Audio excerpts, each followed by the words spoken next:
We're back. We're joined by a very old and good friend, the hilarious Mike Lawrence. Hey, what's up?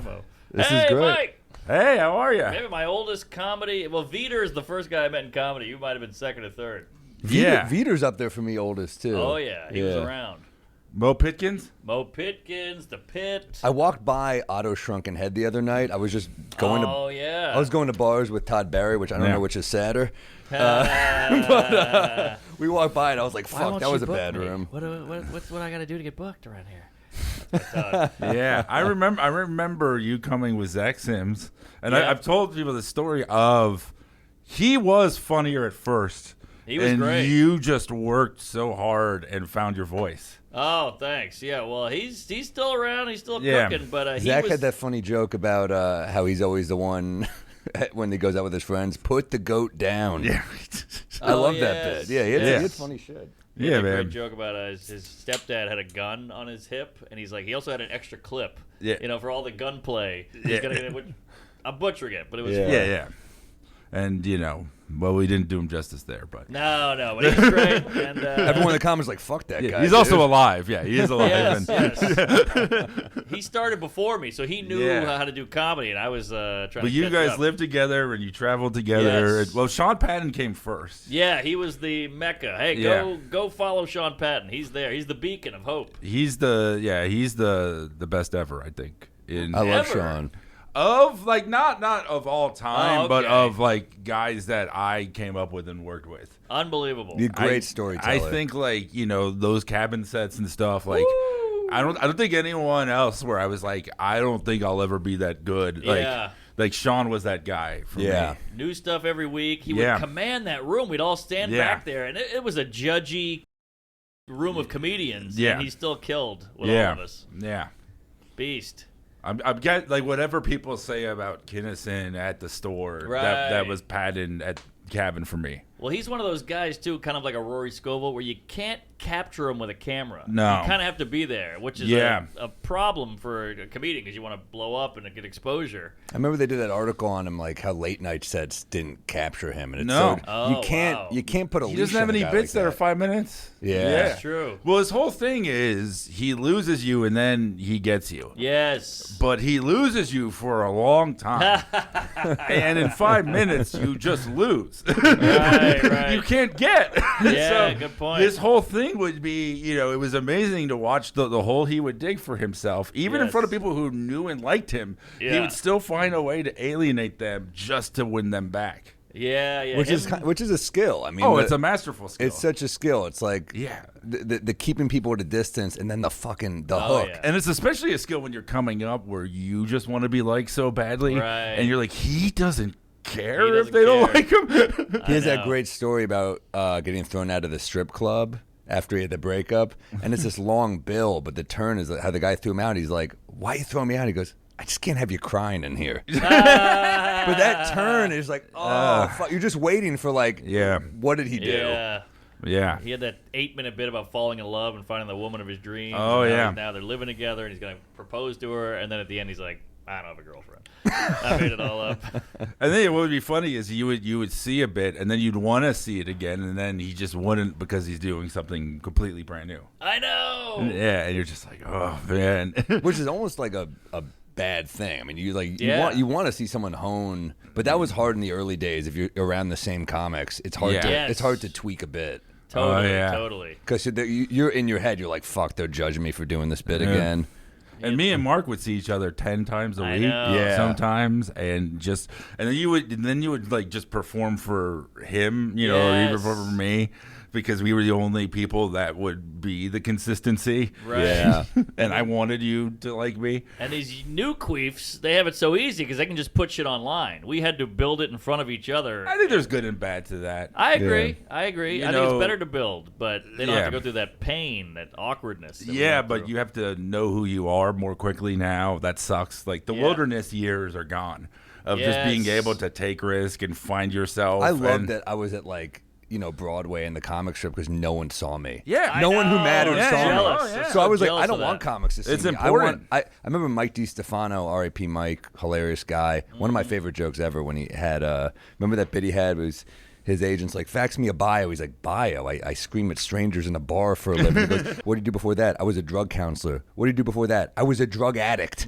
What did you do before that? I was 12. That's a great joke. That's but he was like, phenomenal, yeah. just hide as long as you can. You don't want comics to see you. And then when you come out of nowhere, they'll be like, oh, who's this guy? As opposed to like, that's the one issue with starting in a big pond like New York, where you just like, people are like, does that guy still suck? It's like, no, sometimes they get better. Yeah, you'll talk about somebody and not realize that like you last saw them like during Obama's first term. Right. Right. You're like, oh, he always does that thing, and I'm like, I don't know if he does. Yes. Dude, remember the night that Obama got inaugurated in 2009, and we went up to Harlem. Oh, you and me, and you made fun of this comic. He was doing sound. The guy was doing sound effects. So then Norman called him Police Academy. Yeah, Michael Winslow. And the guy, he pulled me to the side. Oh, it was hilarious. I remember he had a cream-colored suit, like a yellowish. It wasn't by the end. It was very yellowish by the end. And brownish, and dude, it was so. And he was gonna kick your ass. He was like, "I'll kill you, motherfucker! Like you don't talk shit about me." And he's doing act outs. He's like, "I'll fucking stab you, and then I'll shoot you." Because the white confidence we had that night, because it was like the happiest that audience had ever been, and we're like, we could get away with it. Because I remember I went up, I had a great set, and Norman was doing great, but then he made fun of the guy, and those guys, it's not the same. Of like camaraderie. It's like, no, you're taking money out of my pocket. Yes. But I thought, hey, I would say this to a white guy. I'll say it to him, and it was not. We went up there together once, right? Was it Mocha's Lounge? Smokey Suarez. Yeah. I remember one time funny. I was bombing so bad that the owner just stands up, looks me in the eyes, and goes, "You done?" Damn, dude. Dude, I would have loved if he beat you up, and as he's doing punching. Yeah, like the old Batman. Pow, Sam. I'm gonna automatopoeia your ass. That Mocha's Lounge was wild because they would let you on, and there was no rhyme or reason to it. It was no lineup or anything. You're like, you're on now. So you'd go up and you'd do your thing, and then if you bombed, he would shit on you and your whole look and your whole act. Yeah. But he let anyone up. That was what was funny. Was we were used to the alternative places in Brooklyn and stuff where they do the first part but not the second part. Right, they judge you and make fun of your act, but they don't put you on stage. Yeah, he was basically like, that is the difference between white and black people, I think, right there. They'll give you a chance. It was like quiet versus like fuck you. It was inclusive but insensitive. And it was always funny going with different white comics, seeing who would code switch.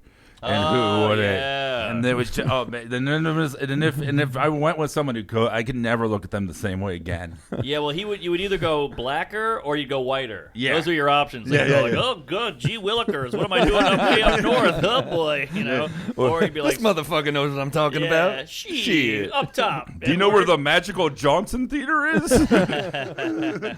Oh, Voss, shit, Voss on. I'll play this. Get the car closer so I can cut him. He's going blacker for sure. Yeah. He did crack, so I'll give him a couple black moments. I mean, some of the guys in the audience would become Israelites, just not the kind he is.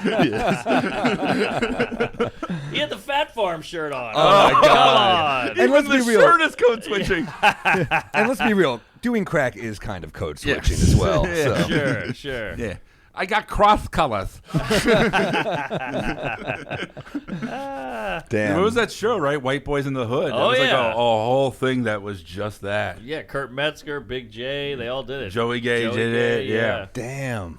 Then there was Apollo, too. You could do the Apollo New Talent Night. Can you imagine if you were like a white comic that did well in those rooms all the time and you didn't get booked on that show and you're like, what is there for me? If I don't have this, if I can't get White Boys in the Hood. Well, dude, Diddy had that one too, remember? Yeah. What? Diddy had his own, it was like Bad Boys of Comedy. Oh, yeah. Pull that up. Wow. I mean, I guess you're not using that credit anymore. Yeah. I guess not. Or maybe you are. He is innocent. I would use it. Detroit. He goes by the name of Innocent of trafficking. You don't do a setup. You just lube the punchline. Thank you. How y'all doing, Brooklyn? Uh-oh, this guy looks nervous already. You know what? I'm glad to be here, y'all. But I had to go to the dentist, right? And get my partials and shit hooked up. Because one day, all my teeth just started falling the fuck out. I ain't bullshitting. I was talking to a motherfucker one day, and I say, "Is this the sound effects guy?" No, he was dressed better. And one of them flew out. This guy's great because he could be on a corner in New York just getting changed. That guy has the same smile Mark would have had if that guy punched him. That's true. That's true. Yeah. Yeah, dude. He would zing you. He was basically Kill Tony. He was Kill Smokey. Yeah. Just trash your whole act. Yeah, dude. Mike and I we're like in the process of waiting to see if we sold a show. I feel weird even talking about it since it hasn't gone through yet. But like, we've been working on the show for 18 months. Wow. Yeah. And we got Brian Cox attached. Woo! And we're still having trouble. Yeah, the industry. It's that hard. You stink. It has been so fun working with Sam because I feel like such like a LA sellout Sherpa because I've had to like explain to him how lazy the industry truly is. Oh, hey. Because you were like the most proactive guy I've ever seen. It'll be like, Monday, and he's like, they haven't called back. I'm like, they're not going to call back for 3 weeks. Yeah, you do get impatient. Yeah. It's Hollywood, man. Like he's Jewish, and he's found out there's other holidays they celebrate. You know what's crazy is like, they're just insanely lazy, and you can't. If you follow these people on Instagram, you're gonna want to kill yourself. But you're like Turks and Caicos again. It's a fucking work week. I know, it's crazy. That's my show money. They say we can't afford it, and I'm like, go to Turks or Caicos. And I saw go to both. I saw Bezos' wedding. I'm like, dude, that could have fucking been 3 seasons of our show. Come on. Yeah. We're waiting on Amazon. We're like hoping, but you know, every time a spaceship goes up, that's fucking. Eight pilots. Katy Perry. Dude, we're like waiting on it, and it's just to get Brian Cox attached is insane. Like we got him based on he thought the script was funny. And he does the Zoom calls with us from like 11 p.m. his time. He's in Scotland. Wow. Doing a play. So he does a full play, and then he's like, he's so fun in person. He's so cool. I haven't seen him, but like when you talk to him, he's just. I like this character because he is an asshole, a proper asshole. Yes. He's supposed to play my biological father on the show. I mean, he's a terrible person. He's my biological father, a narcissist, but we made him charming in the show. Yeah. So it's fun. It's a fun character. What about a production company shooting it and then trying to sell it? Because I know you guys don't want to fund it. That's probably the next step if we don't sell it. Don't go right to them. Go to someone who could shoot it. But we're saying I'm impatient. It has been 18 months. Yeah. No, but this is TV. It's TV, man. It was amazing. Like the thing that made me really love, I've always like been a fan of Brian Cox, and like, he's in one of the best superhero movies, X2, and he's great Super Troopers. Yes. And, 25th Hour, Zodiac. He's a guy. Session. We were, I was watching like, those Vanity Fair things where they talk about their whole career. And he was like, for years, people would look at me and be like, who are you? And he's like, that doesn't happen anymore. Now I am Logan Roy. Yes. But I remember there was like an article about him and Jeremy Strong. Oh, yeah. Like the difference between method and non-method, where he's like, the camera comes on and I'm Logan. Right. And Jeremy would be like, he would like call him dad and stuff. Like, I always love like the famous Laurence Olivier, Dustin Hoffman, the Marathon story. Man, yeah. I don't know that one. Well, we stayed up for like 3 days. Dustin Hoffman, he's like, I have to be, I'm getting tortured. I have to be a mess, in the scene. And Laurence Olivier is like, my son, have you tried acting? Yeah. Ooh. That's the line. The best was Jared Leto on the set of Suicide Squad. Was sending like rat feces and like chicken heads and stuff. And there was an article, and it was like Viola Davis is having none of Jared Leto's shit. Like she just went up to him and said, "Knock it off, Jared." Wow. I remember there was a story where on the set of Morbius, like it's funny if you method for a bad movie, it's like what's the point? Yeah. But apparently you don't hear about Rob Schneider going. He really was a European gigolo this time. But Did you see the Andy, the what is it, Jim Carrey, They said he was Andy Kaufman, and everybody hated him. Oh, dude, Milos Forman in that he's like, Jim, can we please do another?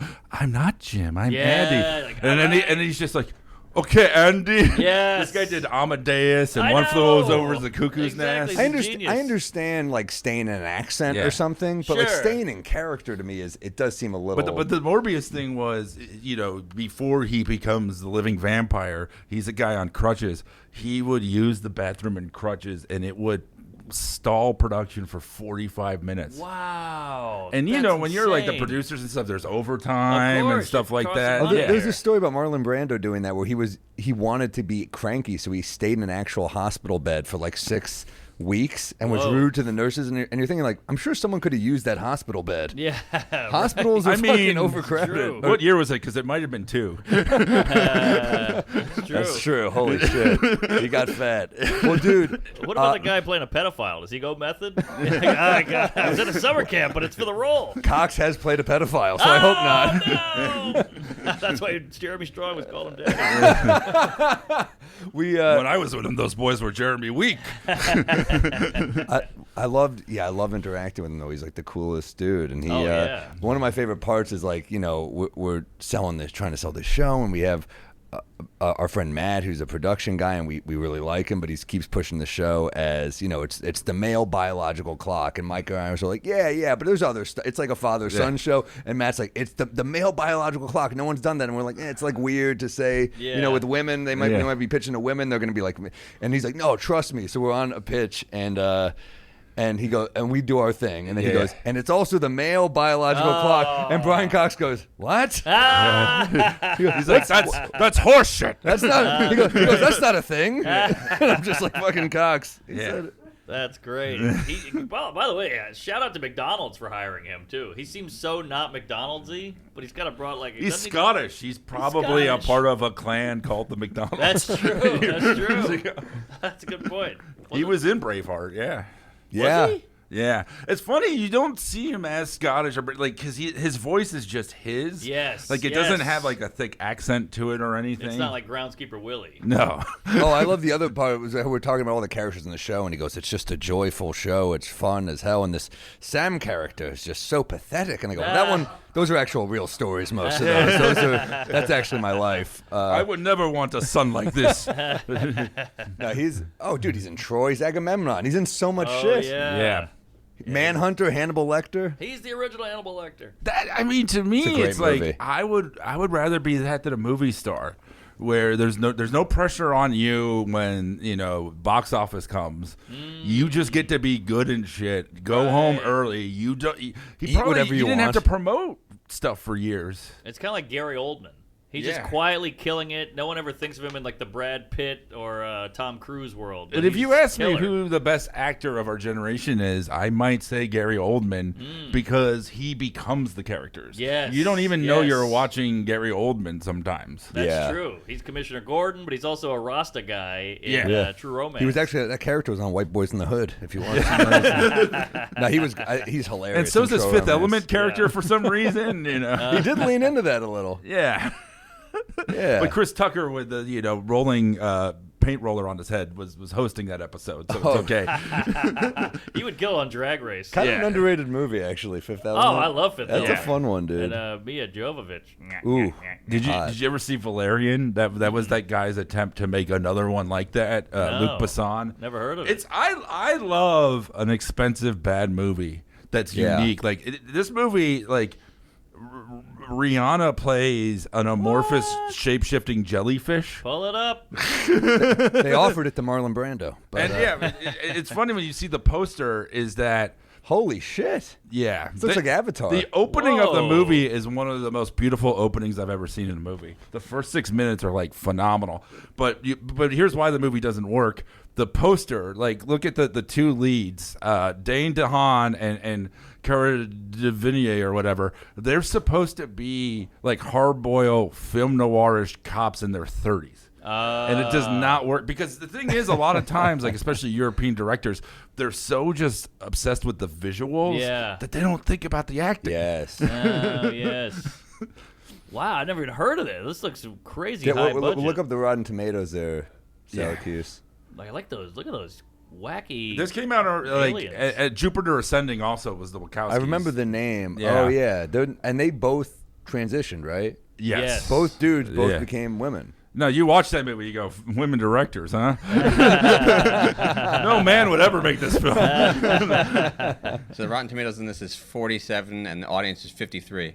I mean, it's not horrible, though. I mean, yeah, but you know what, though? That's a better 47 than a lot of 47s, because like I said, like, he funded some of it himself, like Megalopolis. He got all these investors and everything. Like, he did make the exact movie he wanted to make. Yeah. And I would rather watch that than, and I am like, comic book fan and everything, but, the Marvel made by committee movies, like, this movie has stuff in it you wouldn't see anywhere else. Right. Because only he could come up with it. I prefer that as well. Yeah. I'm going to check this out. Look, like, yeah, so the one on the left is the Rihanna jellyfish. The blue? Yeah, that's Rihanna. What? What a waste of Rihanna. No, she becomes Rihanna. Okay. Yeah, also. But that's her. This is her after getting beat up by Chris Brown. Black and blue. S and M. She needed an umbrella. It is such a like artsy director thing to be like, we're gonna cast one of the world's hottest women and we're gonna make it look nothing like her. Yes. It's such a French. We take the Rihanna and now she's this jellyfish. Yeah. I'd pee on her. No, that happened after Chris Brown read the script. You're gonna do what? You're leaving me for what? You're gonna need a Valium.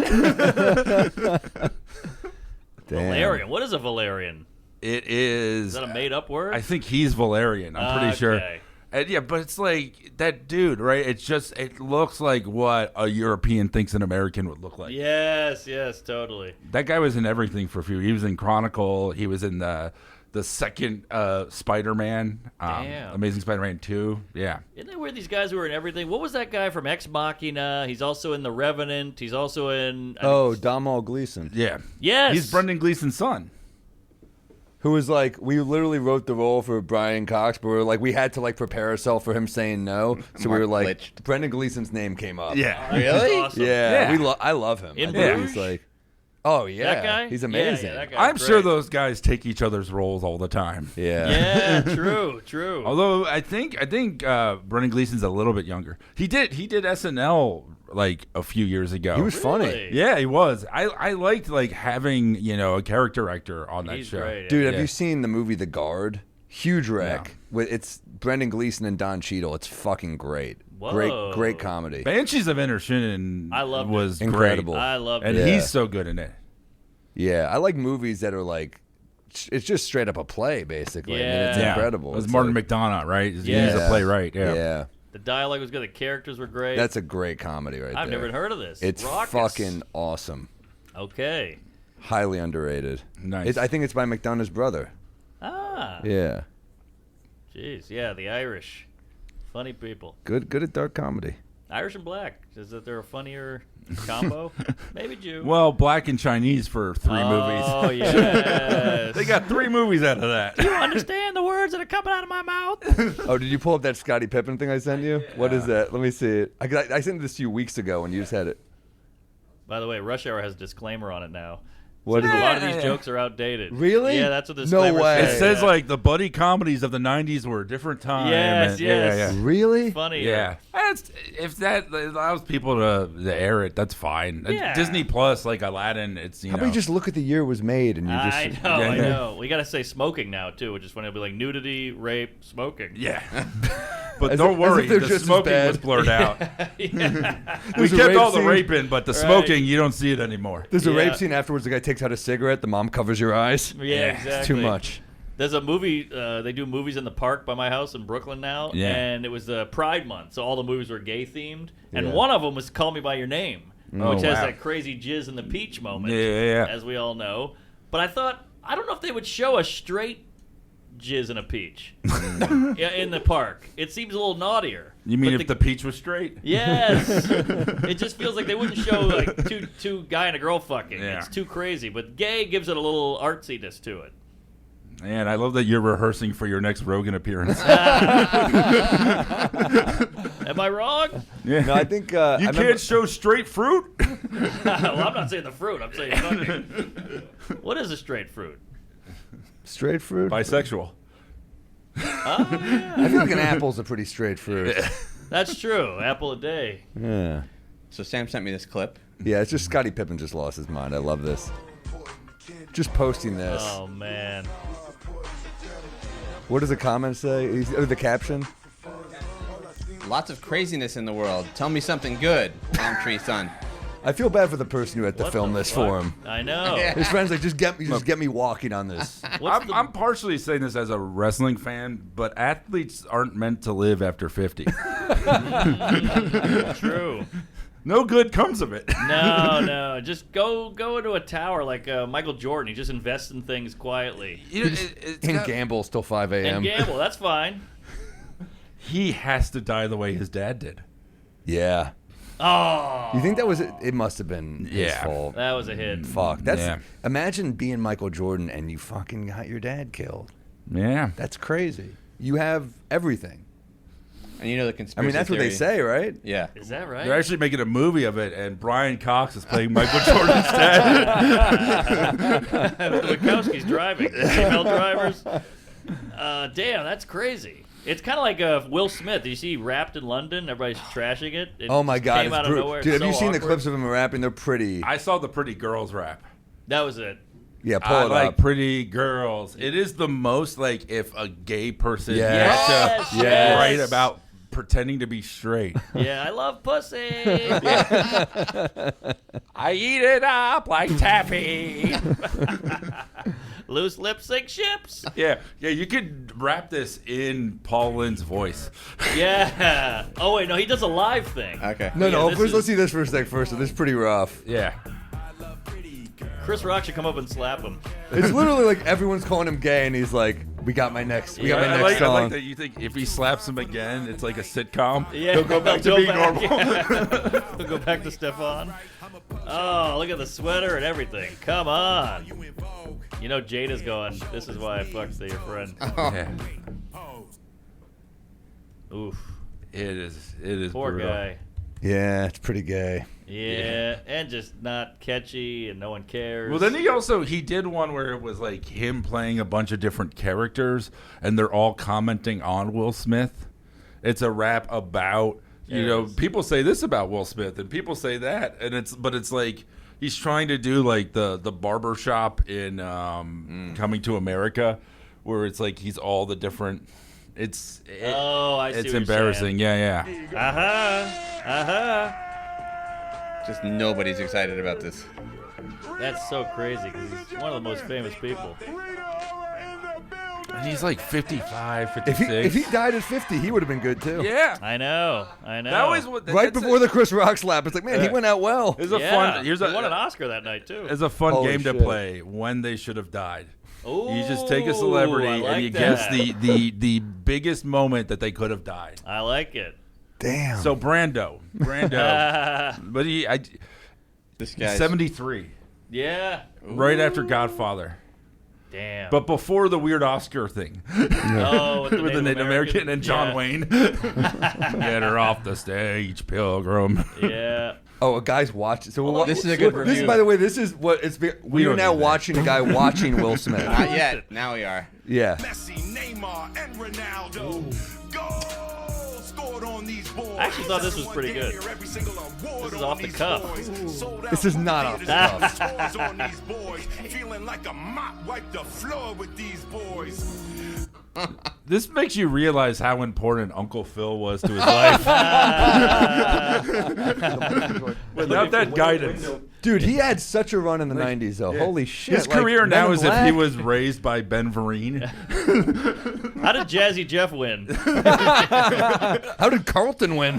Oh, I love Carlton. Fucking Dude, Alfonso you're- Ribeiro? You're watching now, and you're just like, man, I miss the Wild Wild West. Yeah, those were good times. I love when he rapped the plots of the films. Yes, welcome to Miami. Yeah, He did the Men in Black rap. yeah. Here come the MIB.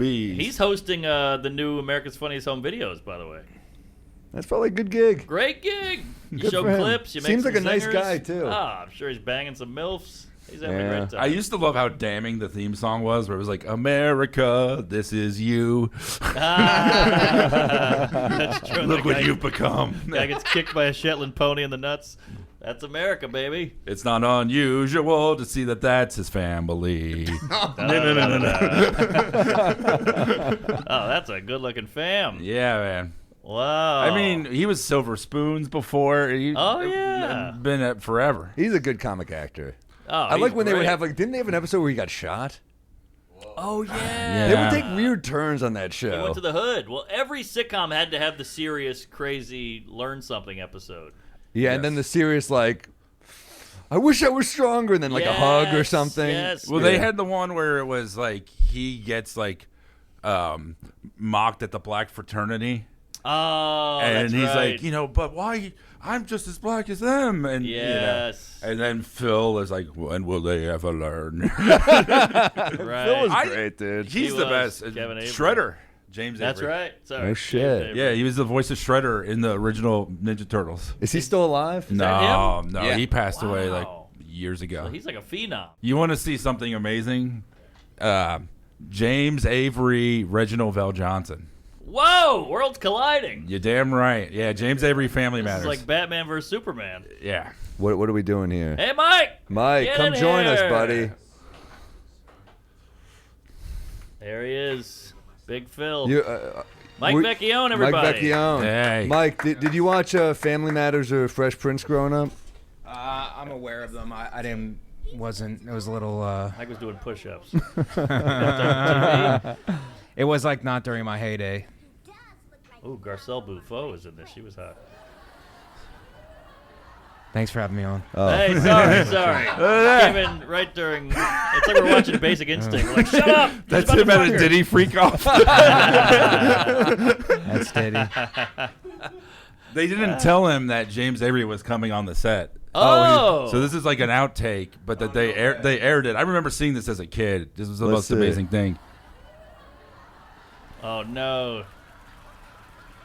He's like, Wow, are they he's- replacing me? What the Yeah, fuck? I know, right? Just seeing Uncle Phil in a shirt is like weird. Yeah. That's why let it play out. I love James Avery, Me dude. too. He was the backbone of that show. Yeah, no, you needed him. Damn. Best Backbone. TV dad.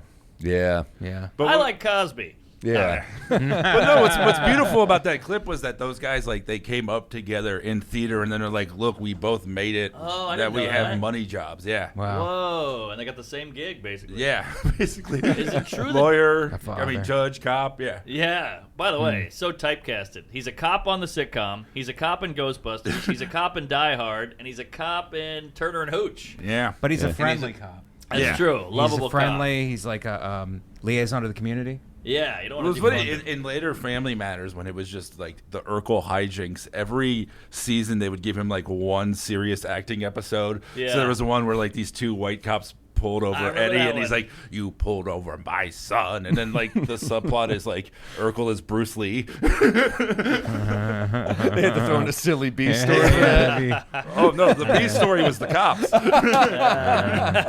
Those writers knew what they were doing, man. I assume this started from the P Diddy. There was a P Diddy discussion before this, and then it went into the Family I don't even Matters. think so. No, I think we went He from started Will Family Smith. Matters first. we were talking We're about Will Smith. Oh. I mean, shit. Remember the what you talking about, Willis? Gary Yeah. There's Coleman. an episode. Didn't he Yeah. get molested in one episode? Yeah. Oh, he did. That was the Yeah. first one No, of those. Dudley does his friend. Oh. They gave him a friend just for that episode. Right. Well, he gets it in the it's- bike shop, Yeah. which is Yes. where all molestation should happen. Yeah. Imagine by- being that stage parent. They're like, you're auditioning for a kid who gets fucked. Now I definitely sound like Rain Man, but played by Gordon Jump, who was also the Maytag Man and was on Jesus. WKRP Wow. in If only that could Cincinnati. get you laid. Yeah. A very special episode. Yeah. God, they would have to do I was this. molested by the guy from WKRP in Cincinnati. They had to prep you back in the day. They're like, it's a special Yes, episode. yes. Little It's also disclaimer. funny that it's like the theme song is it takes different strokes to change the world or whatever. Like that rule the sounds world. like rule the world. That sounds like a defense of pedophilia. Right. Now the world don't move to the beat of just one drum. Look, he's watching a Diddy magazine. Man, he's literally doing the original Bill Johnson. I know. He got acquitted? What? Webster walks in. He's like, wait a second. There could be only one. They both. They think they get little swords. Actually, it's Lowlander. Oh, that was great. Lowlander. Damn, So, dude. straight speech. All right. Yeah. Mike, you got a new special out on YouTube, Yes, everybody. called Low Income White. I don't know where the cameras are. Please watch it. Hell Low yeah. Income Great White comic. on YouTube. Thank you guys both for Yeah, sharing. dude. I appreciate it. Nate Yeah, Land dude. produced. Nate Land produced. Yeah. Hell yeah. These two have been on the road great friend. together, I think. Yes. Yeah. Pete Is that Davidson right? gigs? Yes. Yeah. Oh, Opening for shit. Pete. Yeah. That's cool. Pete's the best, man. How was that? Awesome. So Great good. crowds, I bet. Yeah. It's amazing watching Mike have to learn how to promote. Because even on stage, he's like, if you liked what you just saw, please go to my website. You don't have to, but if you would like to. No, I have to do it after every set now because it's just It works, man. I mean, yeah, you have You got to to do it. I mean, It's 20,000 people or whatever. right. But it's like a hostage video. You're like, God, please. Yeah, help. I try to make it funny, but I after every one, it's like I have to do it. You know. Got to do it. By the way, Yeah. give the man a little room here. Oh, There you sorry. go. No, There I we like it. go. Those Pete shows are amazing Yeah. because you are someone's first stand-up comedian. Yeah. Yeah. There are people Yes. there who have never been Yeah. to a comedy show. And I'm sure the 22-year-old girls love seeing you But guys. it's weird. But it's We weird do 'cause look like the fathers that abandoned them. yeah. But Nate shows too. It's like half the people are just there. They've never been to a comedy show. They love Nate. Yeah. Crazy. So, Damn. What's the when you go out with Pete? Do you guys do like a dinner afterwards, or is it just kind of like you're out after? I want to go straight to the next place. Yeah. Straight we to usually rehab. drive that night. Yeah, wow. Go and then drive that night. Yeah. Bus, I take it. No, Sprinter. no, just regular cars. No, maybe an SUV. Yeah. But just cars. Yeah. We were one time, I don't know if you were on that one, but we were chased for like 45 minutes By the ladies. by like this one fan on the road. Whoa. Yeah. No, I did come out of like when we were in Philly. I came out of the car and it was just like, I mean, it's just a window into what he has to deal with. Where it's like Yeah. you get out because insane. everybody's like, oh, you have to deal. It's like no. You get out of the car and it's like flashes going off. It's Whoa. like disorientating and people around like us getting rushed into the. Wow. Him being rushed into the Yeah. building, man. Well, it's like now- you're ambushed. You know what I mean? Now the big thing is the eBay guys. So because Oh, he was God. in the Transformers movie Right. and stuff. So Yep, they yep. have the Oh, was Funko he? Pops and yeah. Holy How do they shit. know? How do those guys get hip to that? They'll be at the airport at 6 a.m. They I'm just like, look how'd you know I up. had the early flight? I was at Largo in L.A. with Sarah Silverman.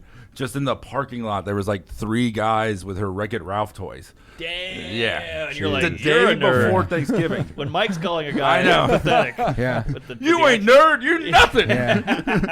Well, it's a spectrum. Yeah. Damn. I dude. do have a wife and child, which a lot of those guys do not. Yeah. That's true. Right. Damn, that's crazy. Wreck-It Ralph. Yeah. If you're in something like that, then that's like they could sell it and Yeah. Is there a market for that though? Like, how much are they really getting for? And I've signed shit. I'm like, who's buying Yeah. my Here's shit? Sam. I tell them that when they like, I'm like, no one wants. No one this. wants me. You get Jim Carrey or Yeah. Eddie Murphy. Well, the thing too is the more that gets signed, the more the value goes down. Good point. Okay, you really gonna do $65? The shipping in, Wow. is that worth it? Damn.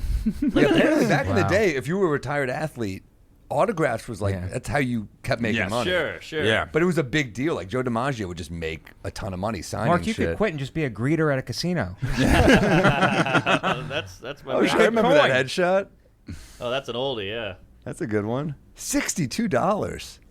42. Oh, 42. All right. My But- site is And you did a terrible. star, David. Yeah, always. So we know it's real. Yeah. Good point. I So- have no so- Now, memory is there a of this. discount for the holidays? For the high ones? Does Pete? Yeah. Pete is obsessed with Tony Soprano, right? Yes. I saw a thing of him buying like a Tony Soprano watch on. I'm staying at his place right now. We drove in. My wife's in Paulie Walnuts' car. Signed by Tony Really? Sirico. Whoa, You were in Paulie Walnut's car? That's cool. great. Yeah. You should have gotten the car of the one where the fat gay guy blew him in the construction site. What was that go for? Vito. Vito. I'm sure he tried. And the cowboy hat. Yeah. That, like I ended up watching it for the first time like a few years ago, and that was one of the saddest stories. And what was amazing about it, though, which I liked, like in terms of writing, they never made Vito likable. He was still an asshole, but you just... He was a bully, yeah. Yeah, but you kind of felt bad for him. Yeah, because he didn't deserve 100%. to get fucking sodomized to death. I mean, that's such a That's fucking... based off a true story. Is that right? The DeCavalcante family in New Jersey, one of the bosses was... There was a rumor that he was gay, and that rumor got him killed. Whoa. So it's based on a true thing. Mike looks like he would know fun facts I about know the fun mafia. facts about the mafia. Yeah. No, that's crazy. Everybody's gotta have a Vecchione, home. right? Yeah. He'll nail the Yeah, Gary John Coleman guy. Yeah, the yeah. pedophile. But between the two of us. He'll do the mob stuff. Damn, that is... that was tragic. Yeah, I saw a post recently. I forgot who did it. Someone tweeted this, but it was like, if they made The Sopranos today, they'd make him go to a psychiatrist, and his daughter would date a black guy, and there's a gay subplot. And I was like, oh my god, That's brilliant. They just snuck it in. Yeah. It was that Brilliant. good. You don't even pay attention. Yeah, so good. Yeah. This is my dumb Sopranos hot take, though, which is that I think they should have just recast the mom. The story was about him and the mom. No. When his mom his passed real away, mom. Lydia.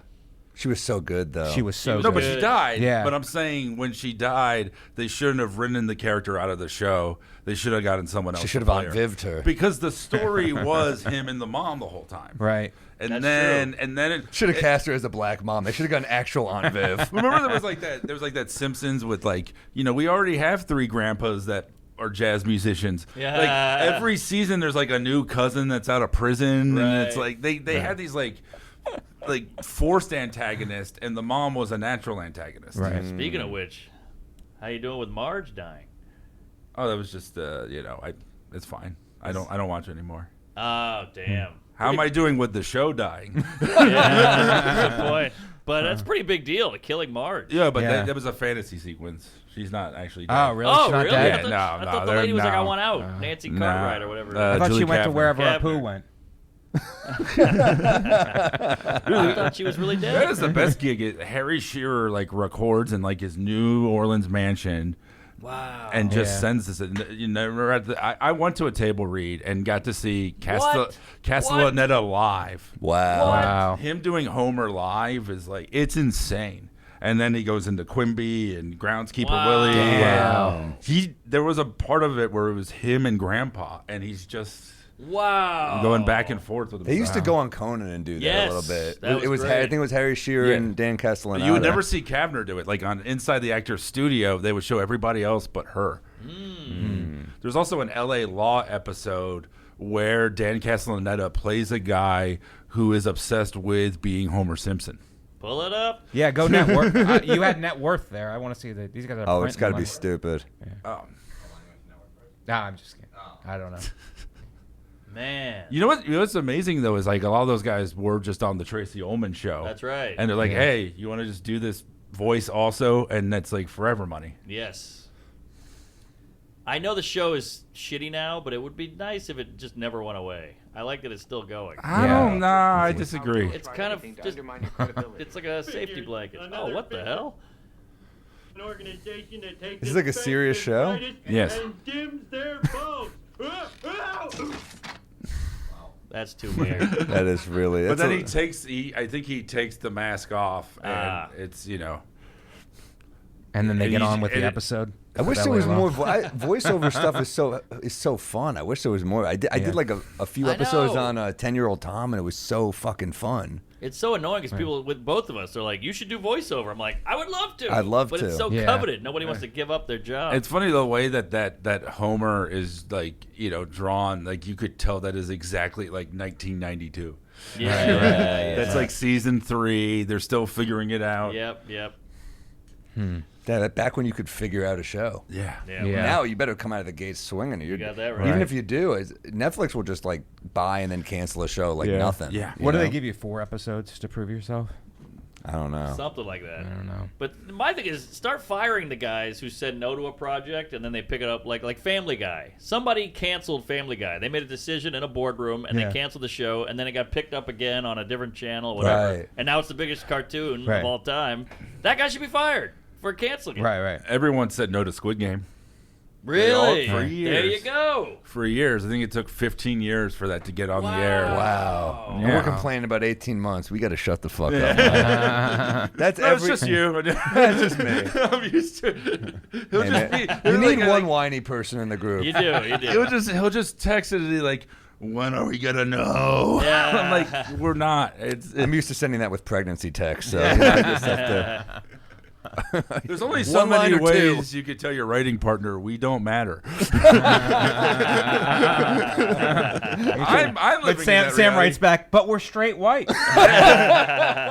Don't they respect that? I don't understand. Well, that one night in college, but besides that, yes.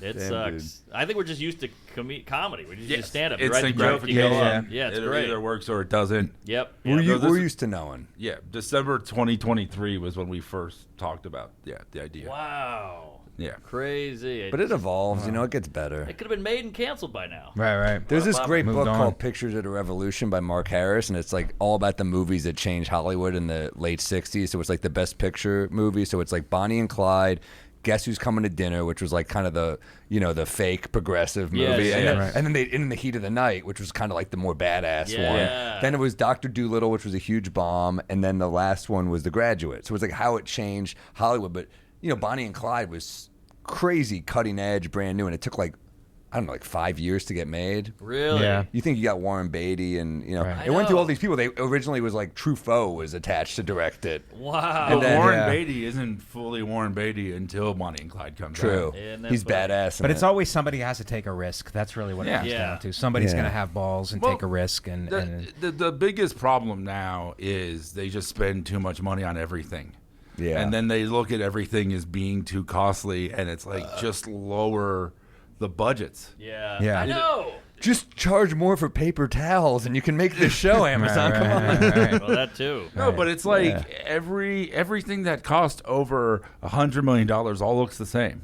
Yeah. Yeah. But when you the first Deadpool was only $50 million because Fox didn't believe in it, and it looks different than other comic movies. The love story is more grounded and believable because they had to make it character based because they couldn't afford to just do a bunch of action. Yeah. It's almost cool to see when, if you look at like an old Scorsese movie where he had to work within a budget as opposed to now he can just do anything. But when you watch like Mean Streets or Taxi Driver, you're like, holy shit, he had to work within Yeah. a budget. Right. Yeah, That's why it they're used so to end. Yeah. They had run times. Yeah. That's the thing too. I don't, you're like the greatest director. Yeah. Sometimes there's Fucking- too much leash. Haven't you worked with the same editor? Like, talk to Thelma Schoonmaker. She Let died. her. Yeah. She did? Yeah, that's why the movies are still going. Oh. Did So she die? got cut. She died, yeah. She's on the cutting room floor. No, he needs somebody, man. It's like I remember when we were on tour and Killers of the Flower Moon Yeah, came we out, saw it in the theater. and everybody, you guys. everybody went to go see it except me because I brought my PS5 because Spider-Man 2 had just come out, and my son wasn't even like 1 yet, and so it's like this is my only time. It's like fucking Burgess Meredith with the books in the vault. Yeah. And I was like, I'm gonna actually stay in. Right. And I remember even my wife being like, you gotta go to the movies if they're going to the Yeah. movies. Like those who look at you as not like playing along and everything. I'm Yeah. like, they know that Your with the Spidey Spider-Man- sense told you not to go. Yeah. But then I remember like everybody went but me, and they all hated it. I think There they you walked go. out. And you saved 3.5 hours. Yeah. You could beat the whole game. Right. This episode is incredible also because, but people often forget about it, is that his wife hates books. And Right. she crosses out every word in the book meticulously. Yeah. Wait, what is she, a Florida teacher? But I wanted to read about theys and thems. There was time now. That was a great episode. It is funny when you go to a Barnes and Noble though now, and there's like it'll be like a table and it's like outlawed books. I'm like, Well, they're not really outlawed. Right. I'm looking right at them. They're right here. Yeah. And you trying to actually make it raised the dangerous. price on them. Yeah. Oh, yeah, they're trending now. Yeah. Mouse is like $60 now. Barnes & Noble should just transition into a coffee shop Yeah. that has books. I know. That's all. And I a do public is read. restroom. Yeah, and a public restroom. Right. So Public it's a restroom is hobo. really the selling point. Yeah. Yeah, libraries now. It's just hobo heaven. Yeah, yeah. Yeah. There's air conditioning. There's internet. There's Right. bathroom. Dude, when I moved to New York in 2007, I didn't have Wi-Fi for like the first few months, and just waiting in a library, you know, with the cum-filled keyboard, and you knew like who was in the queue in front of you. I'm Yeah. So like, true. I gotta go on Craigslist to look up jobs. God, it sounds so antiquated. You used to have a fucking tape deck. Remember that? Yeah. With the batteries that would fall out. Yeah. Remember, I'd bring 3-liter sodas. Yes. Yes. Before the band. Do you still have sodas a lot? I mean, you have one right now. Yeah. How often? I'm how often? obsessed. A couple a day.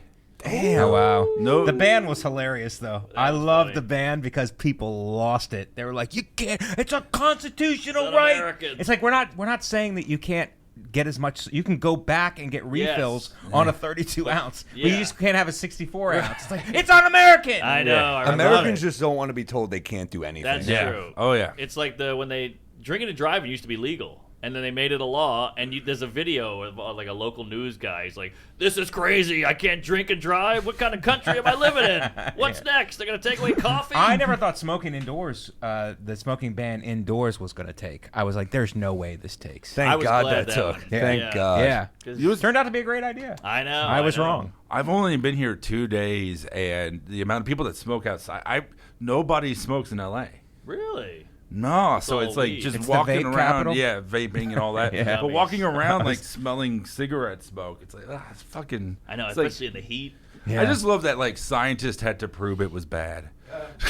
Yeah. No, just cigarettes. Cigarettes. And all Oh, that. yeah. No, it's the same thing with the phone now, where it's like we all know it's bad, but there's no like. I guess there's. It's I guess maybe coming. there is It's hard coming. scientific, Yeah. but it's not like it was kind of like smoking, where it's like when my mother smoked, I was like, where did you think the smoke went Yeah. when you inhaled it? It went to It's the like, well, we fetus. knew, but there was no hard. Right. There was no evidence out there. They have a Will Smith movie where he's brave enough to be like, yeah, when people get hit in the head in football, it's not good. Tell the truth. Can he rap in that accent? That guy was wronged. That's a crazy story. Oh yeah, that's right. Doctors would smoke. Pull up if you can find the local news of the guys bitching about drinking and driving. It's in Texas. There's a woman just furious. She's But like, holding how a the hell beer. do people not know vaping? Dude, and in the is bad? 50s, like, Yeah. You're charging it in a USB port and then smoking it? Yeah. You think that's not bad for you? And it's crazy flavors. It's Wait, all bad. it feels like you're downloading cancer. It's like 23%, 27%. Rod Serling would tumor. smoke. He died of lung cancer, but he would smoke all the time in Twilight Zones. Oh, yeah. Groucho on You Bet Your Life, like Yes. 5-minute cigarette ads. 100%. Yeah, I think cigarettes are can't lie. disgusting unless I'm drunk, in which case I'm like, fuck. I crave one when I'm hammered. You gotta Well, have get the one. there. Zin. Everybody switch Yeah. to Zin. Zen. now. I was smoking a Everybody's got vape the Zin. other night because I was with a lady who was vaping. I was like, just give it to me. And I'm like, this is disgusting. When you're drunk, it hits. I get it. I Yeah. get it. I like a cigar every now and then, too. I love it. I got the little ones, so you Oh. don't have to dedicate all that time to it. Yeah, it's very time consuming. Uh-oh. This is my addiction. Ah. I have hundreds, if not at least 1,000 You have to do that action 10 figures. feet away from the building. Yeah. It's an adult collectible. Yeah. This is Kingo from the movie Eternals. I actually got this figure because, I'm buddies with Kumail, and I just put the head on, like, other characters. Oh, So I have, fun. like, Spider Kumail. Oh, And, yeah, yeah. that's cool. Yeah. That would be fun if you kept that in your pocket, and at the end of the day, you're like, after sex, you're like, give me Kingo. I'm the Kingo of my castle. What is this? It's kind of getting common is when a fella can't put in a hard day's work, put in 11, 12 hours a day, and then get in your truck and at least drink 1 or 2 beers. He's the white version of that black comic we watched. This is a Californian, too. This ain't even like a Alabama. Keep going. I want to see what else we got. Laws where you can't drink Got when the you baby. want to. You have to wear a seatbelt when you're driving. And That one's reasonable. pretty soon we're going to be communist country. Communist country. I mean, look at this. It's all the She's same still shit. alive and the baby isn't. I don't get. What's the objection with the seatbelt? Well, it's the forcing. That's the Yeah. fact that it's a law Yeah. now. And it traps you if you happen to drive into water. You can't get it. You can't get out. And also the thing is, I know you just became a dad, but parenting, especially if you tell anyone how to raise their kid, right? That you have to put a seatbelt, all that kind of stuff. It's just it gets so personal. Oh yeah, and I mean, going to the playground is like exhausting because you don't you're so turned on. You know, like, we're working together. You know, if I get arrested for pedophilia, like, that's not good for the show. No. Or the kids. That's bad for everyone. That might get it launched. That's true. A scandal can help. Yeah. No, but like, you know, you don't know how other people are raising their kids and stuff, and if their kid does something with your kid, and you know, even if like something like sharing, like, no, he could have some if he wants, and then they'll be like, we're teaching him not to. Yeah. It gets so dicey. And it becomes a RICO conspiracy then? Yeah. Where everybody have you gets learned charged? anything, though? Has anyone, like, have you done anything away and you're like, oh, maybe we should do it that way? Yeah, I mean, I definitely, you know, watching other people hit their kids reminds me why I'll never hit my kid. Yeah. That was traumatizing. Like Logan was like 1 in 3 months, and he was playing with this boy at like a train station, and the mom just smacked him right in front of your kid. No. Oh, okay. The kid in front of Logan. Logan saw it. Yeah. That's heavy. Yeah. Did he Actually, cry? I like that when that happened to my kid because it showed my kid, like, look, your life could be this shitty. It was like, I don't hit my kid, obviously. Yeah. But it was like, he acts out a lot because of it. That's why I leave a Tina Turner photo at the house. Show the wife. Rihanna has a jellyfish. This will be you. I'll give you a raspberry. He shows his kid the R. Kelly documentary. Could be really bad for you, dude. You're lucky. Yeah. You want to be trapped in the closet again? Volume 23? The Nickelodeon doc again. You want to get slimed? Quiet on set! That was a dark doc, dude. I watched it too. I could watch that poor kid, man. Jesus Christ. That's and the thing that gets greenlit. Clearly. You guys should do a documentary about something. Not trying to write a show. Yeah. Oh, yeah. Just something that's already out there and the dark side of it. Child abuse. Yeah. The dark side of child abuse. Yes. Because everybody knows about the upside. Damn, she looks rough. Poor Mana Bynes. Yeah. Really went through Something went Look bad. how cute she used to be. That's my type, that age. What, the one on the left? She looks like the fucking Blueberry, the Rihanna role. Jesus Christ. She looks like she's about to say something sassy to Drew Carey. What a bull, boy. We're doing a lot of 90s sitcoms on this. Jesus Christ. Cleveland rocks. Yeah. Damn. That show was great, man. That was a really innovative show. Blue Collar Seinfeld. Oh. That's what it was. It was Seinfeld for pores. I like that. Yeah, I like that show, yeah. Drew Carey's kind of underappreciated. Ryan Stiles, just killer. Literally poor man's Kramer. Diedrich Bader was great. Yeah, he's the George. Yeah. And they had the girl who was too attractive. And then that's Newman. Mimi's Newman. Yeah. Yes. It's actually the actor who played Newman. That's Wayne Knight. That's Wayne Knight during the day. That's Wayne Day. Damn, dude. And then they would do improvise like episodes and stuff. And they would do musical episodes. Yeah. It was fun. It's cool when shows took swings like that back in the day. Yeah. Even if it missed, you're like, all right, you tried. Right.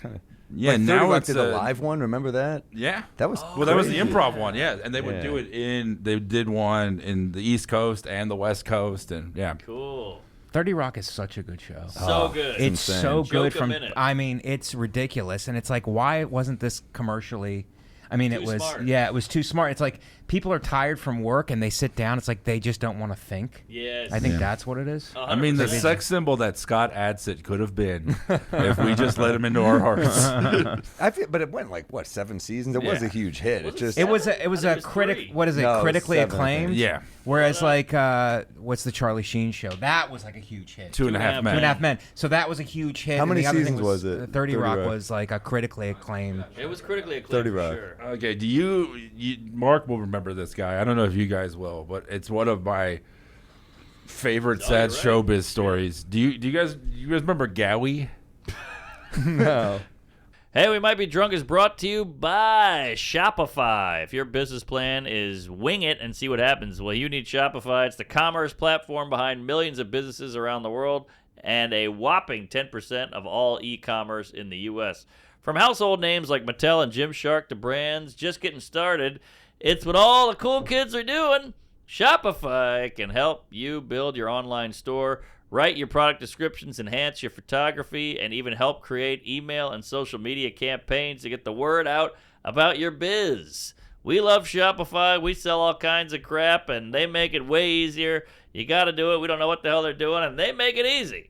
Shopify is your one-stop shop for bringing your business to the next level. Turn your big biz into cha-ching with Shopify on your side. Sign up for your $1 per month trial and start selling today at Shopify.com/drunk. Go to Shopify.com/drunk. Shopify.com/drunk. Thank you. Okay, we're living in 2025. You don't have to physically go to the doctor to get help for your ED. Hims makes it easy. Hims is giving men access to prescription treatment options for ED, like hard mints and Sex RX plus Climax Control, to trusted generics that cost 95% less than the brand names. It's easy to get started. Just hop online and connect with a licensed provider who can see if a prescription is the right next stop. To get simple online access to personalized, affordable care for ED, hair loss, weight loss, and more, visit hims.com/drunk. That's hims.com/drunk. For your free online visit, hims.com/drunk. Actual price will depend on product and subscription plan. Featured products include compounded drug products, which the FDA does not approve or verify for safety, effectiveness, or quality. Prescription required. See website for details, restrictions, and important safety information. Pull it up. I don't know. It's what I call a theater after 4 beers. But no, Gowie was this open micer at the pit. Old guy with glasses, bald. And he sounded like Elmer Fudd. He's like, I'm Gowie. Yeah. I do remember that guy. Okay. You remember him? Yes. All right, so I remember he told me this. Vaguely. He told me this story where You'll never find him. he was like covert ops. Yeah. And I do believe he passed, but he was on 30 Rock as an extra for years and years. And he told me this story. He was like, and Tina said that I was going to get a line in the finale. Oh, yes. And then I watched it in my shelter. He was in a homeless shelter, like watching the episode of 30 Rock, and saw that his line was cut. Damn. Wow. The cast of characters that we saw, remember Charlie Abelson? Oh. He's got to be dead. Fucking remember Vampires. Angry Bob? Angry Bob, Bob Bell. Yeah. I mean, they missed the Kill Tony boat. Oh, They really did. Right in there with their fucking pen of psycho They'd be retards. selling out a funny bone. Oh, But you know yeah. what? Here's the thing. A lot of those guys would still bomb on Kill Tony because they'd be like, I can't just do 1 minute. That's true. That's true. Damn, yeah. Because they gave you more time at the Village Lantern. Yeah. It wasn't just 1 minute. You could really explore your soul at 5. Is Colin With Kane a drink ticket? Yeah, that's true. Is Colin Kane still around of know. Donkey Punch fame? I don't know. I don't remember. Yeah, he's got to be. I don't know where he's That was my at. favorite thing about the Village Lantern is there'd just be a big sign, Colin Kane's Donkey Punch. Yeah. It was a show that was there. I know he was like, it was maybe 10 years ago, but he was like, he sold out Gotham. I remember A few that. times he was selling out. He would crush. Yeah. Oh, I did an MTV showcase with him, and me and Drucker, Mike Wow. Drucker bombed, and he killed, and we just were like, the bullies won. He was like it didn't add up. It was like the hot guy who just hated women. Yes. That character's always But he weird to didn't me. I'm start like, that way. He Is didn't that start right? that way. No. It evolved into that. I think he was like, Dude, he'd because he be was more running famous shows in the if- Village Lantern, and he was like doing jokes, doing real, and then he got managed by Louis Ferranda at Caroline, so he was Yep. getting a bunch of spots there. Yep, that's where I saw And him. then, but then it turned into, it turned into that. I heard a story which that did he- well for him. I heard a story that he turned away Judah Friedlander at like Caroline's or something because he was like, yeah, this guy's like, yeah, he thought he was a homeless guy. And the guy shows up in a championship of the world with the glasses and the hat. Right. Yeah. And, Colin Kane's not watching 30 Rock. Right. He was a hunk. I saw him open for Norm Macdonald. I paid the Wow. money and saw Norm Macdonald, my hero, and then Colin Kane opened, and I was like, oh, this is weird. Open mic fight. What's Oh, this? yeah, was my credit Vecchione and back Colin then. Cannon. Yeah. the Same show. sentence. You had to go at Amy it, huh? Schumer. What year? Wow. I mean, Was this year literally sounds like 2009. I'm good taking a guess. guess. 8 or 9. Oh, 8? Very nice. Yeah. Close. Very nice. At That was comics. a different time. Yeah. They still owe me money. Really? Piece of shit club. Damn. The one in Foxwoods? No. Weirdly, they made good. Yeah. No, the one in the meatpacking in New York City. 14th Street. Yeah. That was like our room. We'd go to Ochi's every week. The place that was closed down by White Rap. Remember Tom McCaffrey started doing rap there, that's and the right. last show that they did was like one of his shows. And it's like for a club to have their final show be a former comedian turned rapper. Damn. Some say the world will end in fire. Some say in ice. I say. But that's how it Wow. always is when a comedy club opens. It's like they just roll out the red carpet. We want to treat our comics right. Yep. Yeah. Like, dinner menu. We want to Yep. eat free meal, whatever. Yeah. But by the end, it's like, okay, you get choice of these 5 snacks. Yeah. Yeah. And then we'll pay you 2 weeks. Yeah. You Yeah. know, the it's first always- day you're like pumpkin ravioli. I Holy know, shit! What right? the hell's going on here? Yeah. CB's was the same way. You're like, whoa, Oh, my yeah, God, filet yeah. mignon. Yeah. How about this? Yeah. Yeah, but you know they're laundering something or they're gonna fuck you. I remember showing up and he's like, I can't pay you, but he's like, I got these bottles of wine. I'm like, I don't drink. Yeah. It's like, and you stole them. Yeah. You very clearly stole them. Literally, the most criminal shit. I can't pay you, but do you like cigars? Yeah, I'll blow you. I love that. It's a fencing operation now with a comedy element. Don't go near the Cuban embassy with these. I remember Norman and I went to comics, like it must have been 2010, and we watched, it was Greg Giraldo's last time headlining through, and dude, we were like, every other joke, we were like high-fiving, we were Yeah, kids, we were so like, this is good. incredible, you know? Incredible. I saw Patrice Hour. there. Yes. I saw Geraldo there. I saw Marin do a what the fuck with Attila was on. I think Geraldo was on. Oh, it was wow. incredible. Who else did I see there? I saw I saw Aziz I coming saw up. Mulaney there the first Saw time. Mulaney. Saw Louis do Shameless there. Remember Wow. that? We meet you in Solomon. Where is this? I wasn't Oh, maybe there. you weren't there. That was a great hour. Great hour. Where is this place? Comics. I comics, I right. lost an ECNY. It was me, Dad St. Germain, Kate McKinnon. What's an Wow. ECN? What's an That was the ECN? Emerging Comics of New York Awards. I remember that. In 2009, and when I was nominated for Emerging Comic. Yeah. Don't worry, you guys won in the end. But and yeah, it was it was like alt comedy awards basically. Yeah. But yeah, it was Kate McKinnon before SNL, and she was nominated, and yeah, Mike Kaplan won. We were always in Yeah. the basement doing the Ochi's Lounge. It was like Yeah. the B room. We were always doing the open mic. But to go upstairs was it was a real Oh, treat. yeah. It Remember felt the first time I exciting. got booked upstairs? Yeah, me too. That's when I fucked up DeRosa's intro, and he yelled at me for like a half hour. That's hilarious. I don't know what I was That's thinking. hilarious. It was like 2010, and it was the height of Fear Factor or something. And I was in the green room. I was hosting. I was so nervous. And I go, hey, everybody, next up, give it up for Joe Rogan. And the crowd was like, whoa, shit, hey, a TV guy. And it was Joe DeRosa. But the Joes and the O's and the R, I fucked it up. And he walked out, and this disgusting, smushy, pasty Egyptian walks out, and they're like, ah. So he claims it ruined his whole set and eventually his career. Have you held it against him ever since? What do you mean? That was my fault. Oh, okay. I fucked he's up. mad at but him. him screaming at you. Oh, no, I fucked up. It was all. He was half joking, but he was okay. pissed. Okay. Damn. What could you do? Dude, I remember we judged a roast battle in Austin, and this guy came up to him after and was like, you could have been a little nicer. And Joe's like, I was being nice.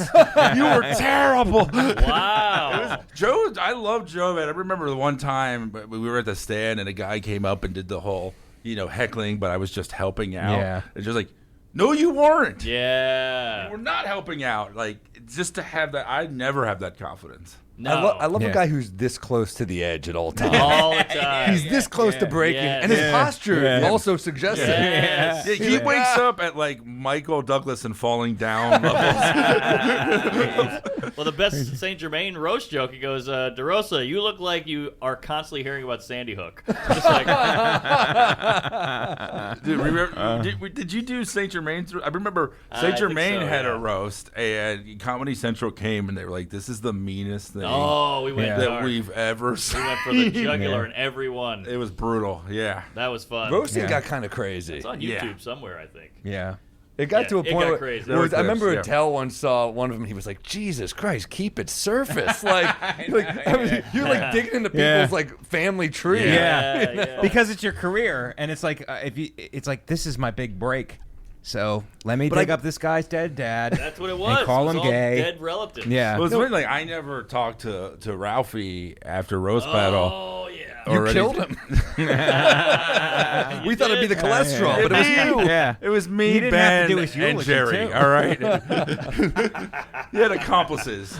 I was watching that roast live, you versus Ralphie May, and I was like, he's gonna fucking kill him on stage. Yeah. I watched him yell at Jeff Ross, like, "You fucking, backstab me. You're supposed to be my friend." And Jeff's like, "You didn't have any jokes. What do you want from me?" Can I tell you what happened before? It was crazy. So like, I said like, "Hey, is there anything off limits?" And he goes, "I'm an open book. Say whatever the fuck you want." And of course, he didn't realize like, I Googled his divorce. But I remember when we were filming that day when we were doing rehearsals, a guy is like on his knee filming up, and he's like, "You're giving me the fucking Godzilla shot. You're trying to make me look fatter." Wow. And he's like getting mad. Yeah, it's at the camera guy filming angle. him. That's why you look fat. Yeah, right. And I just remember I'm like knowing what I was gonna say, and I'm like, if this is pissing you off, buddy, do you remember any of the jokes? Oh, I remember all of them. What give me one. Do the ring joke. Oh, the roughest part of Ralphie's divorce was getting the ring off his finger. Jesus. This one, I mean, this is the one that, like, this is my opener. Because his whole narrative was every other comic is just going to say I'm fat and they're hacks for doing it, right? So I said, Ralphie's going through a divorce. It says a lot about your shitty personality that your wife would rather take half your money now when she could wait 3 months for all of it. That is fucking so vicious. That's when he immediately is like, wait, what did I get into? Yes, because he brought the little Febreze bottle. Yeah. He's like, "You smell bad," or whatever. Yeah, his thing was just that I stink, and he called me Pepe Le Pew. And, right. And then my closer, which is one of the best jokes I'll ever write, was, I know it's hack, for me to call you fat, and then he leans into it, not realizing. He goes, "It is." Yeah. I was like, "But your family's gone. Everyone deserted you, and that fan beat you on Last Comic Standing. The reason I make fun of your weight is because it's the only thing you haven't lost." Oh, that's poetic. Now here's ironic. That joke has no fat on it. here's the thing.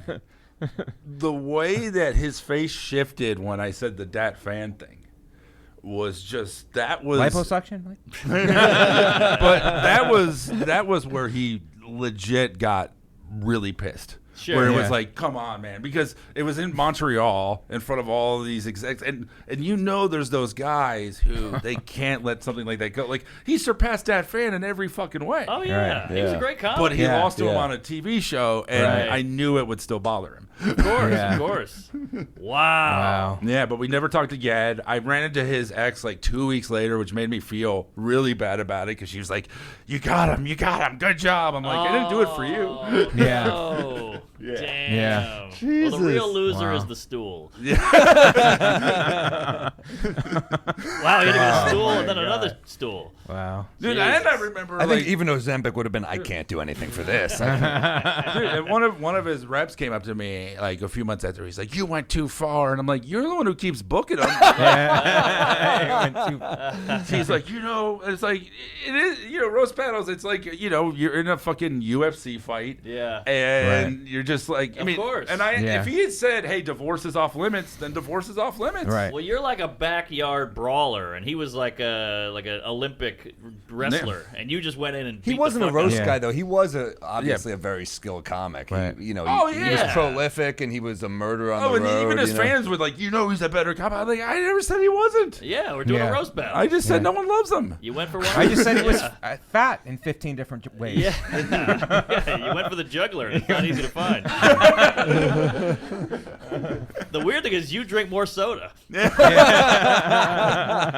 Maybe high fructose corn syrup isn't. Well, I bad had for you. to. I had to think like his audience. You had a Donnie Brasco. Damn. Poor guy. Well, remember, like a few 45. months before we battled, he was really mad at Chelsea Peretti. You remember Yes. on Twitter? Yes. Because she had an album, a special called "One of the Greats," and Ironically. he's like, yeah, and he was like, I've been with, I've seen Richard Pryor, I've seen, George Carlin. You're not one of the greats. Right. The whole thing was like, it's a joke. Yeah. Yes. And when I saw that, I was like, why is he in a battle, man? This is Yeah. Damn. Yeah. Well, R.I.P. Yeah. he's taking up 2 seats on that flight to heaven. He broke the stairway. Yeah. Him and Brian are together. Did you see what they said about you? Did you see what they said on that podcast about my boy Ralphie? They broke my boy. Yeah. Ralphie is Luca Brasi. Wow. Damn. No one had to tell him to take the cannoli. He's fettuccine Alfredo. There we go. All right. Oh, poor Ralphie. Poor Ralphie. Good comic. Check out his, he's great. albums. Yeah. We now promote him. Yeah. Check him out on iTunes. Yeah, he was unplugged in 2017, but we're plugging him in 2025. Damn, dude. Luca Brasi. The guy he was a pro wrestler. The guy played, yeah. Oh wow. Luca Ralphie Brasi was? No. Luca Brasi. Oh. No, the guy played Luca Brasi. Damn. Now Ralphie was sumo. Okay, that was the last one. Did you know Uncle Junior was also in The Godfather? Yeah, With probably. hair? Yes. You know this. Part 2, yeah. Who is he? No, in the he's Johnny Ola. Johnny Ola. Wasn't His that part Uncle 2? Junior. Wasn't it part 2? Maybe. We have the yeah. internet. Yeah. I just Oh, yeah. rewatched. I rewatched Goodfellas last week, and I was like, "Holy shit! I forgot Tony Sirico is in this. He's in Everybody. everything. Everybody's in Yeah. it, yeah. Those Everyone's guys, in it. they probably had like a, like Guinea Express. Right. Yeah. Yeah, well, he's from Brooklyn. They're all just they all just know each other. It's the same 10 guys in all the movies, I think. Johnny Ola. But think like, even if you say like 2 lines in a movie like that, that's You're a at legend. least $100,000. I'm just thinking just residuals. No. Definitely. Oh, Godfather residuals Like must be nice. The guy who was the warden in Shawshank, he was he said 6 figures. Yeah. Especially like when TNT was showing it every week. But that guy's acting a lot. That character. Yeah, remember when you didn't know what to say to your dad, so you just put TNT on and hope Shawshank was playing? Yeah, right. By the way, look this up. Also in Ace Ventura 2. Oh, that's right. That's Ralphie's wife looking into his butt. That's what the donut sees before Ralphie eats it. You either start living or start dying. He's hitting the pipe with a rock, but it's just chocolate. Look at how much a woman speaks in Shawshank. It's just the poster. It's just the poster of Rita Hayworth. I think so. I think it might be the record. I'll say any fucking of these like mob movies, like Godfather. yeah. Yeah. Dude, The Irishman. Does that prison movie pass the Bechdel test? 10 seconds. A female. Wow. Damn. Saudi Arabian approved. But even if you watch it in Saudi, like TNT, their faces are blurred. Yeah, right. They're veiled. Wait, so Mike, do you have new material? Are you back on the road? No. You just shot it all. I don't have any. I have some Pope stuff. Okay, New there Pope. you go. That's funny. That's the first thing Attell asked me when I got off stage last night. Do you have any Pope stuff? And I was like, he's so cautious always. Did he do But you're something working new? on these chunks. It's like, I don't know how you guys do it. I mean, I know Sam, we talk on the phone. Yeah. So we're going through jokes, but I'm trying to work on like chunks. Yeah. You know what I mean? And it's like it'll work in front of some. You guys have your own audiences now, so it's like, but it's like it'll work in front of some audiences, and then it won't work in front of other audiences, and it's like I can't live with that. So it's like I have to go back and then retool. So I have a bunch of those. I have a bunch of chunks that like are constructed but not really working. Yeah, which is frustrating because it's like you got to go back, and then it's like let me get some confidence by just writing a couple of jokes, these standalones or whatever, and then maybe like they you can don't want lead to cater to like just Nate's crowd, or you want stuff that could work anywhere. Right. Yeah. Yeah, that's it. I mean, I have Nate's to crowd's survive. gotta be hot, though, They're right? hot. They're great. Yeah. He's doing arenas. It's yeah, unbelievable, 4 p.m. and they're really hot. But it's like I'm still in the clubs in the city, and then I go on the road and work Funny Bones and stuff. So I have to kill there too. Oh yeah. So it's yeah, but you're a killer, man. You always turn it around. Yeah. You always, every time, every hour, it's like Killer. well, thank prolific. Turn it you. around. But I need to I find that talking it out really helps too, because I used to be a sit down, get a cup of coffee, and just churn it out, and then see how it does in the set, and then listen back or whatever. But it really helps to like sit down, get on the phone, and like it's a lot of energy though. It is a lot of energy to do that, to write it and then sit down and talk it out, and then you just got to keep working with it though. Yeah, the writing alone in your room, it's so... I feel like sometimes I'm the only guy who can't crack a joke. You ever just stare at a thing, you're like, what is it? Where do I go? And you feel like, do other people do this? Or is it just me who sucks? Oh, I did. There was all that Epstein news yesterday. So I was like, I'm going to write a good Epstein joke. Right. I spent like a couple hours on it. I tried like 8 Epstein jokes at the cellar, and they all fucking whiffed. And I did the same also, thing. my neighbor was like, can you get me tickets? I'm like, yeah, but I'm doing what I'm going to do. So now my neighbors like just had to watch me bomb 8 Epstein jokes, and I was like, I don't give a shit. But then you get into that thing where I'll it's get like... him back. You were on an Epstein Island. Yeah. But it's like you get on a thing like that where it's like it's exciting because it's topical, but then you do what you did there where it's like, okay, how much time do I spend on this? I know. Like how much? I mean, we're all stubborn and like whatever, but it's like how much time should I spend on this topic that's going to be out of the news in 6 months or 3 months? It's like well, it's been a few years. The Epstein jokes have still been working. Yeah. You know? But now it's a new angle that there's no list. The DOJ or Sam's Epstein jokes didn't bomb themselves. But I mean, when did he kill himself? 2019? Is it been that long? I mean, yeah, it was when he was murdered. I don't. Yeah, I think like I'm not a big conspiracy theorist guy, but a guy like that has too much confidence to kill himself. I agree. There's like too many guys I'm like one of that the that are alive. few people who believes he killed himself. I believe he killed himself. I believe he got there and was like, he had this big Italian cellmate who killed like 3 people and was just like a kind of a bully guy, and he was probably bullying, I could imagine. And Epstein saw that and he's like, this is jail. When I get to, I'm not even out of penitentiary yet. Like this is the rest of my life. I'm just gonna get. And he's fucking kids, which is like a big no-no. Yeah. You're just getting abused in prison. And so he's it's had like a great, cushy life. Yeah. Obviously, he's fucking. Well, not a kids. great life, morally, but you know. No, actually, that's what dude. I did mean. I did mean that. I don't know. It seemed like a pretty cool life to me, dude. Do you do more pedophile jokes or less pedophile jokes now that you're a father? I've tripled down. Now I do them to the kid. I just had my kid introduce me to other fuckable kids. Yeah, that's the only reason I had him. Mark's banned from daycare. Yeah. Banned from picking up his I remember own when my kids. sister had a baby, I got her Lori Kilmartin's book about having a baby, and I didn't realize she name dropped me in the book as having a dead baby joke. Oh. So my sister's like, she mentioned you. I'm like, oh, geez, I didn't. I like a joke about leaving babies. I think it was like an old joke. It was like, I saw a headline that said Stone Dad leaves baby in the oven. I'm like, it should say Stone Dad puts baby in the oven. That's like the shocking part. Yeah, right. Not the leaving, you know. But I didn't say it was an A+ joke. That's a good joke. Said it was, I remember fine. that joke. But I was like, holy That shit, was the big this is- Italian guy. Thanks for showing that. Yeah, that was the guy. He was a monster. He killed like 3 people, and he just like I think he felt that, and then going to like a penitentiary, he's like, I just can't do this. Yeah. Right. But that's my But why were the theory. I know everybody else thinks. Cameras were just magically off. Yeah. Nobody saw it. Nobody saw him dangling there. It by is a also bedsheet. hilarious, so that like Trump's whole thing is like we're putting out this fucking I list, know. and then a few weeks ago, Elon Musk is like he's on that list. That's why he's not releasing it. And now Trump's like, we gotta figure it out. I don't know. Yeah, then Trump's like, we'll deport Elon. It just keeps flipping. He's like Trump is like Matt Damon in The Departed. He's like, we gotta fucking find this guy. He's code switching. Yeah, it's too much to keep up. It's a lot to write. And then people go, you get so much material, huh?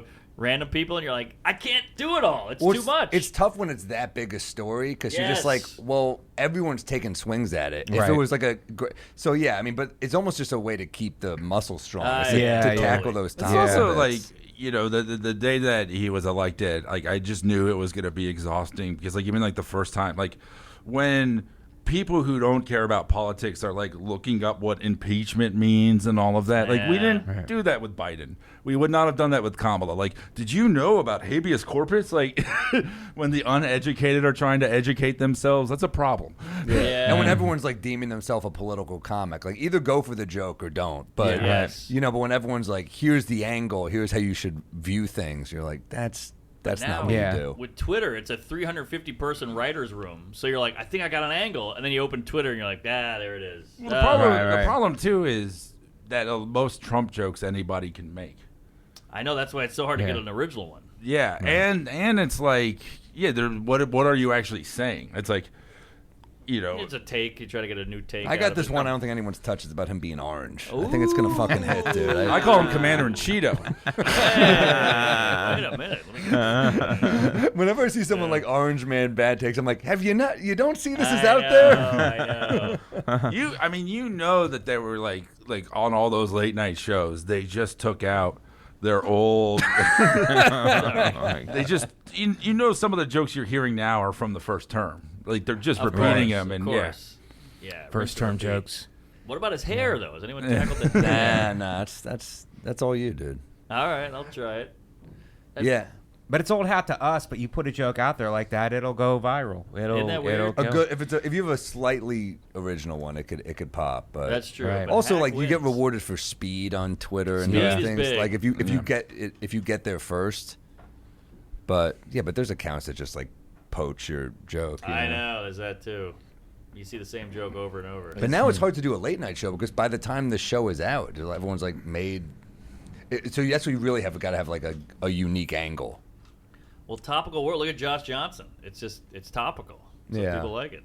Well, it's also Twitter. What happened was a lot of the people that got writing jobs from Twitter could not hang in an actual writing job, and they stopped hiring from Twitter. Oh, is that right? Yeah, that was happening a lot. Where it's like to write on, like I worked on like The Soup, like to write on a show like that.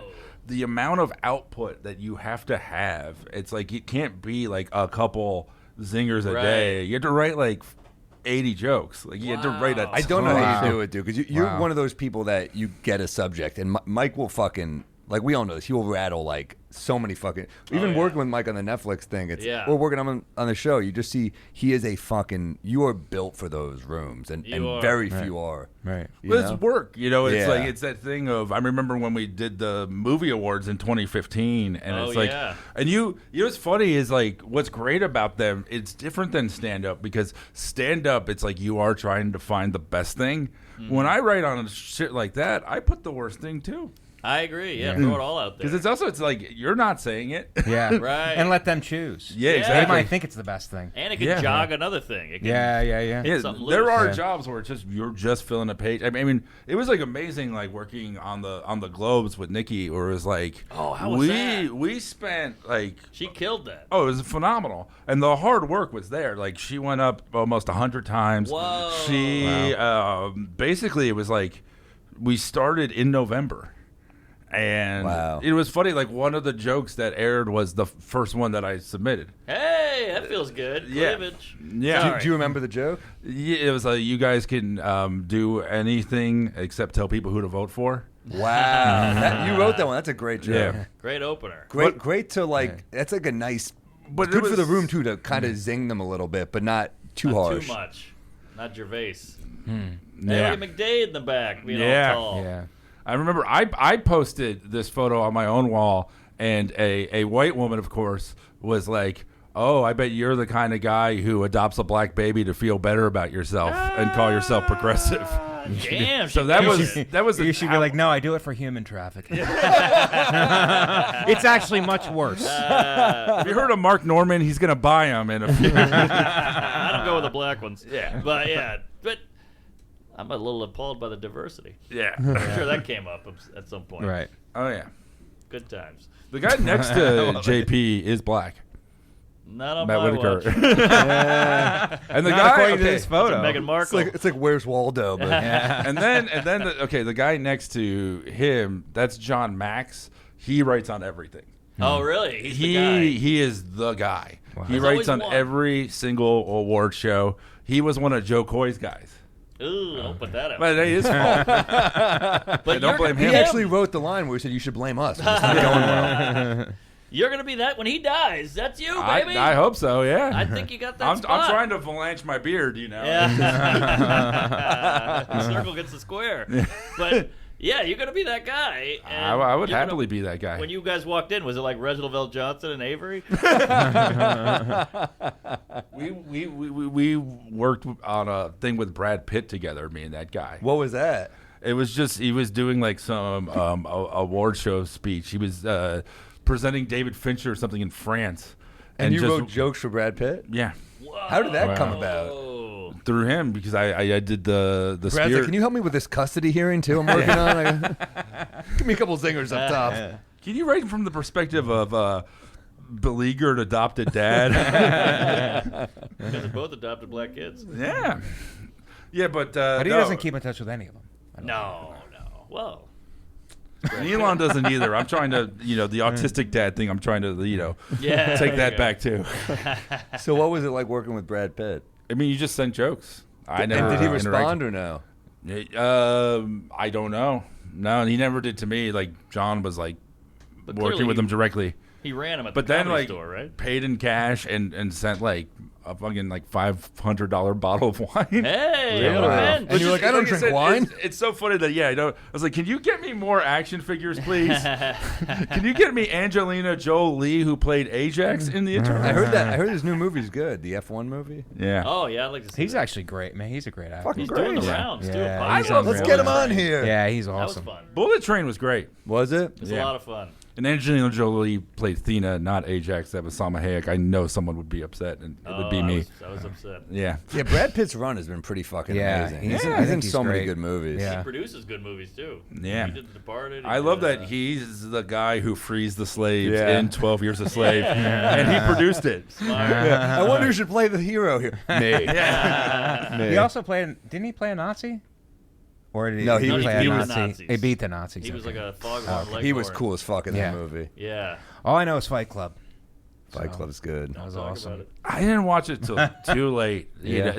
Fight Club was ruined by the people who love Fight Club. Yeah. Oh, well, that's It's me. like fish. Like your Dave fans Matthews. aren't Yeah. helping you. Yeah. Right. But they're just both so good, man. Yeah. I love those two actors. Yeah. But and David Fincher is awesome. oh my god. But I see that book you were talking about the not producing the movies that are great. I would say the same for review guys.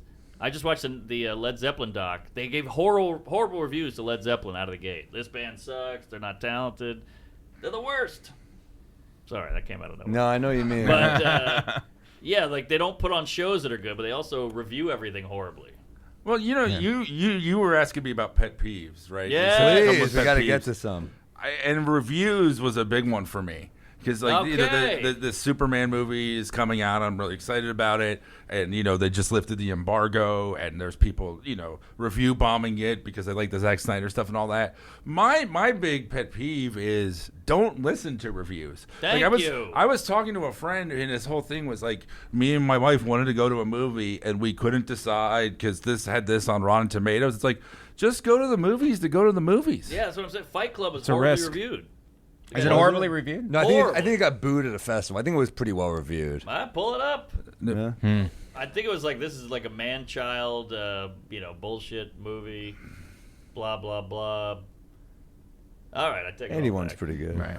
Wow, that's incredible. You know that review. 96% popcorn is beating up the 4% that didn't.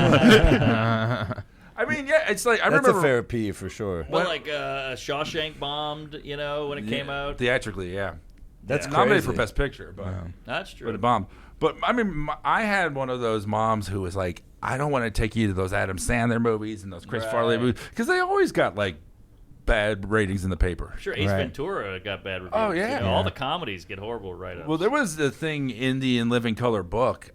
It's a great book. Homie, don't play that. Where they talk about bullying Jim Carrey because they're like, he would stay at the office after everyone went home and work on Ace Ventura. Oh. But they were like, there were the amount of people that was a dead script that they had passed from this person to that person. Right.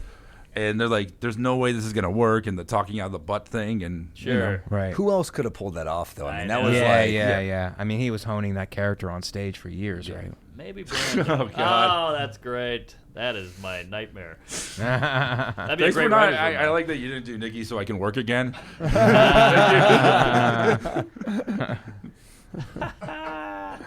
It looks like Ewoks. See, it's somehow more diverse now. Yeah. Look at all of those fathers of black children. I wrote down some peeves. Let me see what I got for a peeve. Yeah, I got a couple peeves. I got some peeves. This is a classic peeve. Maybe I've said it before, Yeah. but it just gets annoying. You know when you're in a room with one guy, just you and a guy in a room, and you go, what'd you eat for lunch? And they go, who, me? No! You're the only guy here! That drives me fucking nuts. Who, me? That Who, feels me? like you're pitching on the first day of Seinfeld. Yeah. Who, me? But that's I'm the not who me small guy. talk, though, Mark, isn't it? Is it small talk? Well, Well, is he setting you up to let you know what the big lunch was? Well, it's just mind-boggling. me? I'm like, who else? There's no one else here. Who else would I be talking to? The who, me? Like, oh, me? Like, he's caught off guard? Yeah. I don't get it. It's crazy. I'm talking to you. I'm looking at you. You're the only person here. But you go, me? Yeah, you. Yeah. Yeah, who are you hanging out with? Betty Boop? What is this? What? Who, me? I got a good one. Yeah. It's when you're on a plane and you land and they take off the seatbelt sign. It's supposed to filter out just one row. It's naturally one row at a time filtering out. Everybody knows that. But there's always usually one person who gets their bags immediately and tries to run for it, and they make it like maybe 4 seats up, and then they're stopped, and then they're confused as to how they're stopped. They're like, "What do we do?" They don't have to catch another flight. I understand if you got a connecting flight. All you gotta do is like, someone I had got a this peeve connecting recently. flight. Yeah, who was that? But it happens. I'm not kidding. It's might have like been at Segura. least once. At least every time. Every time. Every time. There's at least one person who gets their bags and then rushes up and then is perplexed that they only got 4 rows, and they're like, what the? Every time. What do you think is going on here? I know. It's like, do you see the natural progression of things? It's like, they think they that's can beat what it the is. system. Well, it's also like when you land early, you always end up losing that time taxiing. That's true. It was like I just landed Especially at LAX, 40 man. minutes. You know, we got there 40 minutes early. We Right. still exited the plane on time. Yeah, they Yeah. always happened to be yesterday, actually. That's true. Do you think there's a taxes- quicker way to get out of the plane, or the way they have it is the way that it works? In Europe, they open the back door, so you can flood out like that, and it's so much better. Yeah. But they won't do that in America. They won't open the back There's door. a back door on the plane. Yeah. It's like my last relationship. She wouldn't open the back door. Am I right? In Europe, they would. I got a call from someone I haven't talked to in like 12 years. And Your dad? This is Brian Cox. Hello, Samuel. well, The character is pathetic. he left me a message, and it was no context. Just, hey, Sam, it's Kevin. That's the message. It's been 12 years. I need some context. Yeah, come on. I need something more than just, I can see who it is. Yeah, Right. yeah. That's annoying. How about this guy?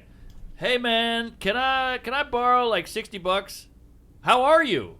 He throws the how are you in after the favor. It's like to be like, I'm not just asking for money, I'm checking in too. The how are you before is also annoying, though. Yeah, maybe it's worse before. They're both bad.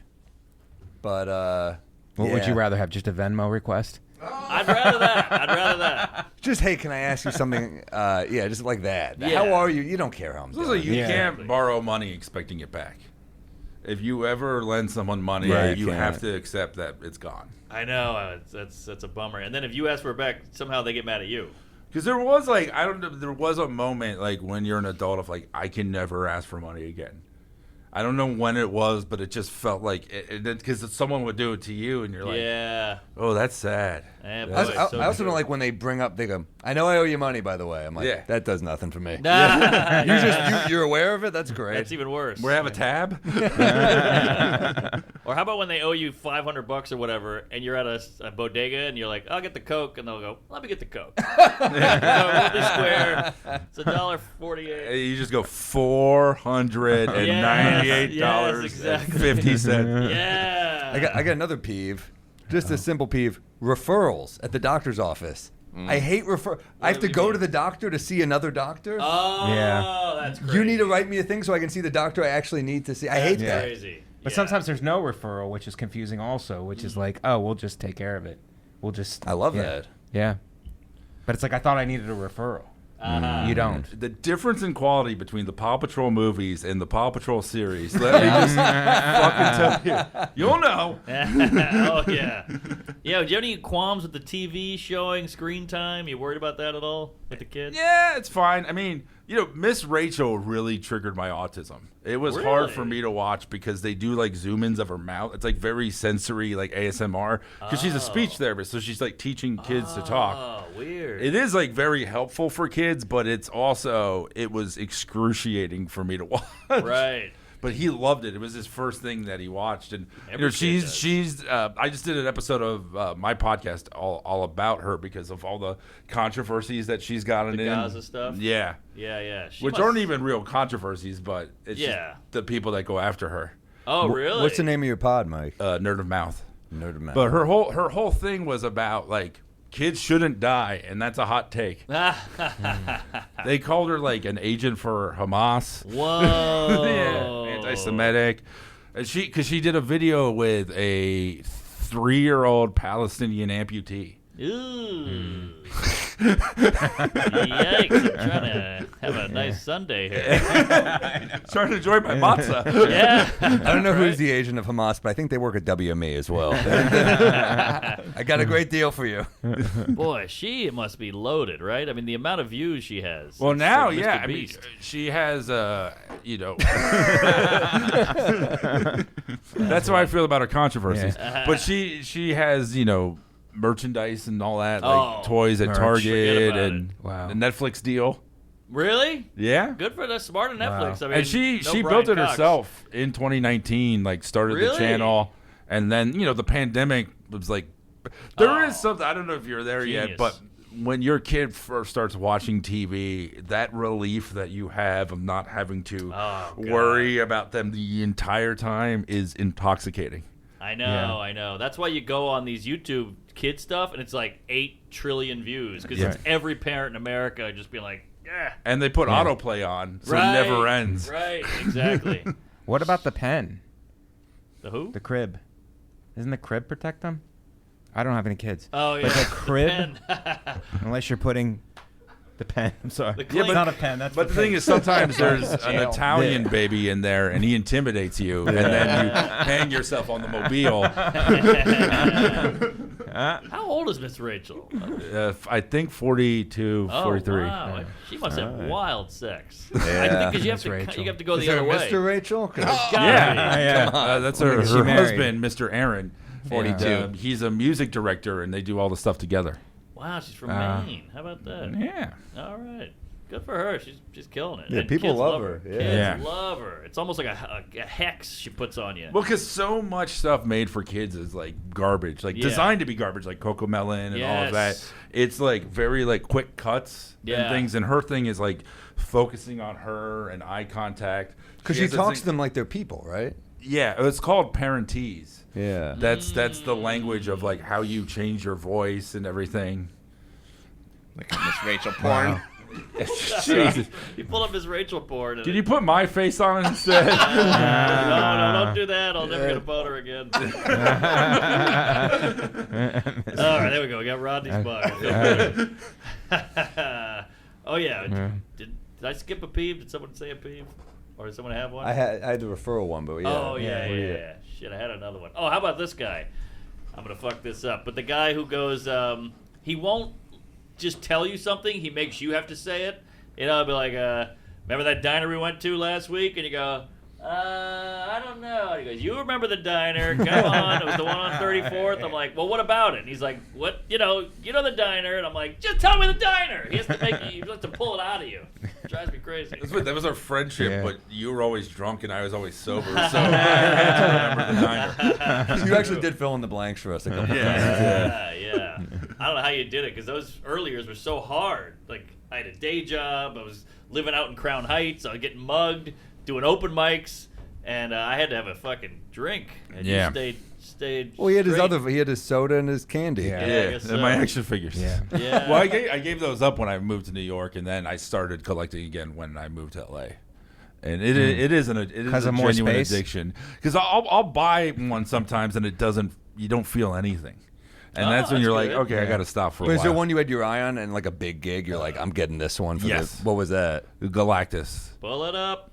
The HasLab Galactus it's like a $400. Whoa. He's 32 inches, yes. And he comes with other figures. I have it in my living room. Wow. That's your tall boy. Yeah. Look at that. Yeah. I got it. $600. That's on the aftermarket, but yeah. Can we get you like a used one? Like a car? No, I have one. Oh, you got one? No. Yeah. Oh, good I got it when it came out. Yeah. Oh, you made it. Well, that was always great. It was like, when I would have a job and it's like, okay, I could get this and this and this. And then, when you're not working, you're like, all right, just got to stay lean. Yeah, exactly. But there are, but what they used to do is, if this is boring, I'll stop. But they have Build-A-Figures where you get 6 figures and each figure has a piece and you put it together. So you end up buying shit you don't want just to make a bigger thing. Whoa. Damn. Wow. That's a metaphor. Yeah.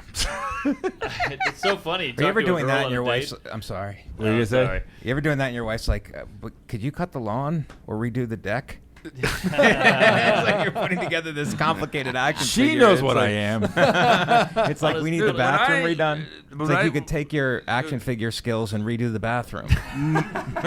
Skills, though. Mike, when I got my official autism diagnosis at 38 and told her, she's like, yeah, you think I didn't fucking know? How did you get diagnosed with it? How did it play out? Well, I took a test, and so you talk to like the psychologist for like a few hours. Then you have to talk to your parents. That's the worst part. With no eye contact. Yeah. All right, I can do that. No, now you're self-aware, so you have to try to make it. It's way worse. Right. It was so funny as my dad was like, yeah, I probably had that too. And then my mom was like, I didn't know you weren't supposed to smoke when you were pregnant. And then it was so funny. I had to go into the psychology office and, the waiting room, and it's just me and a bunch of kids. Because that's when you're supposed to get tested. Yeah. Right. And then you're doing all of these different, cognitive tests and memory tests and things like that. And, was it cool to be with the kids? You could compare action figures? Mine were better. No, and then I got the diagnosis. Yeah, and it was, and I remember like, oh God, what if my wife thinks different of me? And she's like, yeah. Fucking, of course I knew. Yeah. Damn, but she's like, I've been making excuses for you. She's like, you're a grown man in a Silver Surfer shirt. I knew. Put it together. Adina's awesome. She gets it. Yeah, she is awesome. She got it. And you can sound cool on a date. You're like, it's Brad Pitt gig. I made 6 figures. Yeah. But they're action figures. And I made Brad Pitt. I had to get him 6 different Brad Pitt action figures. Yeah. On a date you sound great. 6 figures. You're working with Brad Pitt. You're at the Golden Globes. I mean, you're killing it. She'll say that shit for me because I always feel weird doing it. It's like, Mike worked for... I was like, I didn't ever even talk to him or anything. I just sent jokes. But I have this wine that he sent. Yeah. Is there anyone else you worked with that were like that was really random like that? Oh, all the time. You got quite a resume. Yeah. Well, when you write like for award shows and stuff, it's like you're writing for everybody. Like you're writing, everything is written. You have to write the intros, you have to write the outros. That guy Max, he often does the patter, but there's like patter people where that's their job. When you see 2 celebrities on stage just talking like There's guys who they just write that. Right. Wow. Yeah, I was like, hey, Viola Davis, you look well. I was like, that's a good line, thank you. But the monologue, the way that like the monologue works, it was like funny with the Globes. It's like you get a seating chart, and it was funny. So like 2 days before the Globes, we are all sitting there because you're helping Nikki with memorizing where everybody is. Right. So we got footage of this where they would like show us. I was Tilda Swinton. She's like, Tilda Swinton is here, and it's just me going, right. But we would wave so that she would know like when the show's happening. That's where Tilda is. That's where you know Chalamet is. So they have to know all of that shit in advance. That makes sense. Jeez. And it's funny too, the politics of who sits at what table and everything. And when to make the alopecia joke. And then the slap, which you write, I assume. That's Patter. I know the guy who wrote that joke.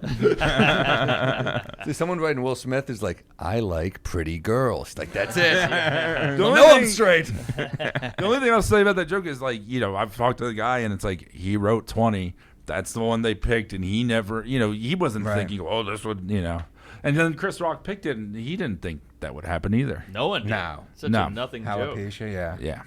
G.I. Jane? Come on. Yeah. Crazy. Mike, you were a wrestler. Byron Allen, everybody.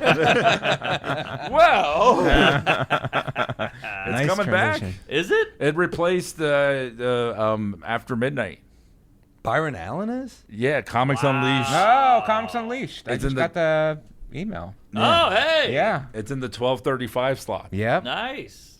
That guy needs more money. He owns the Weather Channel. Yeah. No. How is that still a channel?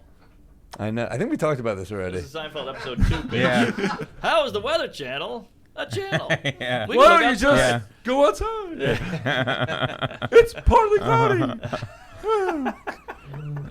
You've met him a few times. Do you ever have an inkling to do the voice in front of him? He enjoys it. Wow. He enjoys it. He's very thick-skinned. He can really zing him, and he's cool with everything. I mean, you see him with these Palestine hecklers. He's just like, yeah, fuck you. You know, he doesn't get phased at all. I saw an interview where he was like, he said he liked being made fun of, which is like, it's probably the right attitude. He did SNL, and the whole sketch is, what's the deal with coffee tables? There's no coffee on it, you know, and he's right along with him. Right. Which, you know, it's kind of fun. He's, well, that whole 30 Rock thing was Tina Fey crying. Yes. He's like, are you doing me? He's like, oh, I'm crying. Are you doing an impression of me? He's like, no, I'm sad. It's hilarious. Great. Blackface was on NBC. Who was? She did blackface on the show a couple times. Oh. I think he said Kramer blackface was on NBC. Oh, he did blackface as well on Seinfeld. Kramer did? Oh, it was a chicken episode. Yeah. No, a different one. That one. Yeah, it was like tan. It wasn't blackface. It was tan, right? He was super tan. He was dating a black girl, and he shows up to the house, and the dad got offended. Yeah. Dude, I think you might have been the one who showed me, Mark, but when him apologizing on Letterman. Oh. And then Seinfeld going, stop! It's not funny. Yeah, come on, stop laughing, because we've laughed at the guy for 15 years straight. You're and used then to all of a laughing at sudden, him. Well, also the warm-up person is like, come on, everybody! He's got to keep the energy up. This guy used to send me shirts, and they were like basketball shirts mixed with pop culture. This company, and one of the some were really cool.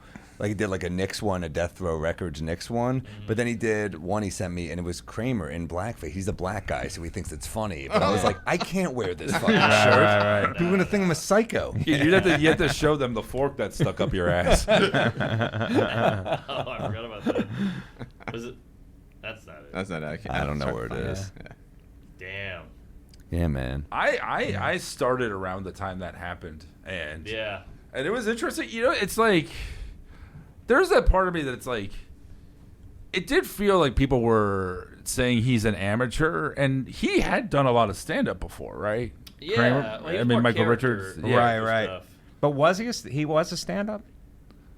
I think in the way of he stood on stage and did pratfalls and stuff. He didn't have like set up punch stuff. Right. Yeah. Like he used to go on Johnny Carson, just him, and he had a whole character where he was a bad weightlifter, and all the weights would fall off the rack. Right. He was a great physical comedian. Yeah. But yeah, I think they meant amateurs, and like he didn't really know how to handle himself when things would go south. And And he's been, praised for years and years. Then all of a sudden he's getting heckled and yelled at. Yeah. Remember him in UHF? Oh yeah, Stanley so Spadowski. Funny. Yeah. You so feel funny. when they take that mop. Yes. My mom. Yes. That Problem killed Child. Me. He's the villain in Problem Child. That killed me as a kid. Damn, he's so young. Yeah. Look at that. Wow. Hey, there's Weird Al. He's coming to the Garden. You see that? Yeah. I might go. He was a guy too, right? He was like the stickler on Seinfeld, right? Like in the outtakes, Richard would be the one who was mad all the time. Yeah, he was super. We had Larry Charles on. I'm sorry, we had Larry Charles on. Oh, we're having him on in the future, I guess. No, anyway, we had him on at this point. Okay. Yeah. He said he'd never seen Michael Richards laugh or smile. Yes. Oh, wow. Until that night at the Laugh Factory. It is funny when comedians get described like the biggest sociopaths ever. Like, he's never smiled once. I'm like, you're in comedy. You don't smile ever? You're surrounded by Jason Alexander, Seinfeld, Elaine. And knowing where that's coming for Larry Charles of like, writing scripts for him and hoping that he laughs. And, oh, man, I want this guy to love this thing. And he was just so dialed in and he just obsessed. If you would mess up, he'd go, "Come on, what are you doing?" I think he gave a lot physically to those scenes. So if I think it's like when you get annoyed when you're given so much and it's not working out, you're like, I can't keep fucking summoning this. There's a scene where the AC falls out the window and he does a thing where he chases it and he breaks a rib. Really? So he was kind of a Buster Keaton. He was like, "I'll go all in."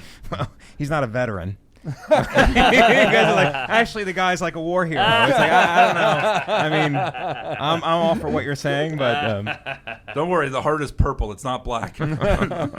It's crazy because like that show, like he is a part of the secret sauce, obviously, but like that is how you make a show of just protect. Like Jerry was genius of protecting yourself with just the best performers, and and the three of the George, Elaine, and Kramer are completely different. Yes. Yeah. But they're all, that you have physical, because there were so many Seinfeld clones, but they didn't have the physical comedian But before that, it was all family. Everybody was trying to do Cosby. Yeah. Everybody was trying to do family comedies because it's like, we need to sell. Family comedies are what's hot. And then that came in and it was like, obviously we know the story. It's like and the guy at NBC believed in it, or else it wouldn't have got that kind of a run. They were trying to do Cosby. He was trying to do them. And it didn't get a proper 22 episodes till the third season. Right. Yeah. Yeah. They had a time move, and that helped them. They were after Cheers at some point, and that helped their ratings. But you did have Taxi and Mary Tyler Moore. Taxi's so good. Taxi's good. That's not there was family. Good stuff. Barney Miller. Yeah. But I felt like after Cosby, everybody was really trying to force the family. And the TGIF. 100%. 100%. Yeah, they go with what works. That's as simple right. Yeah. Right. And for something new to break, somebody has to take a risk. Yes. Probably why Married with Children worked, because it was like the anti-Cosby. It was called Not the Cosbys. No. Originally, yeah. Look at that. Wow, that's crazy. Well, it's crazy because, Seinfeld would not exist now. They would not, that it has a name change of the Seinfeld Chronicles, and then, Elaine's not even in the first episode. True. That they would, all white cast. Yeah. But the 5, episodes of a first season, they would just cancel it after that. Oh, 100%. Yeah. It was in the right? I think they just. But then it would get reborn on Tubi. Yeah.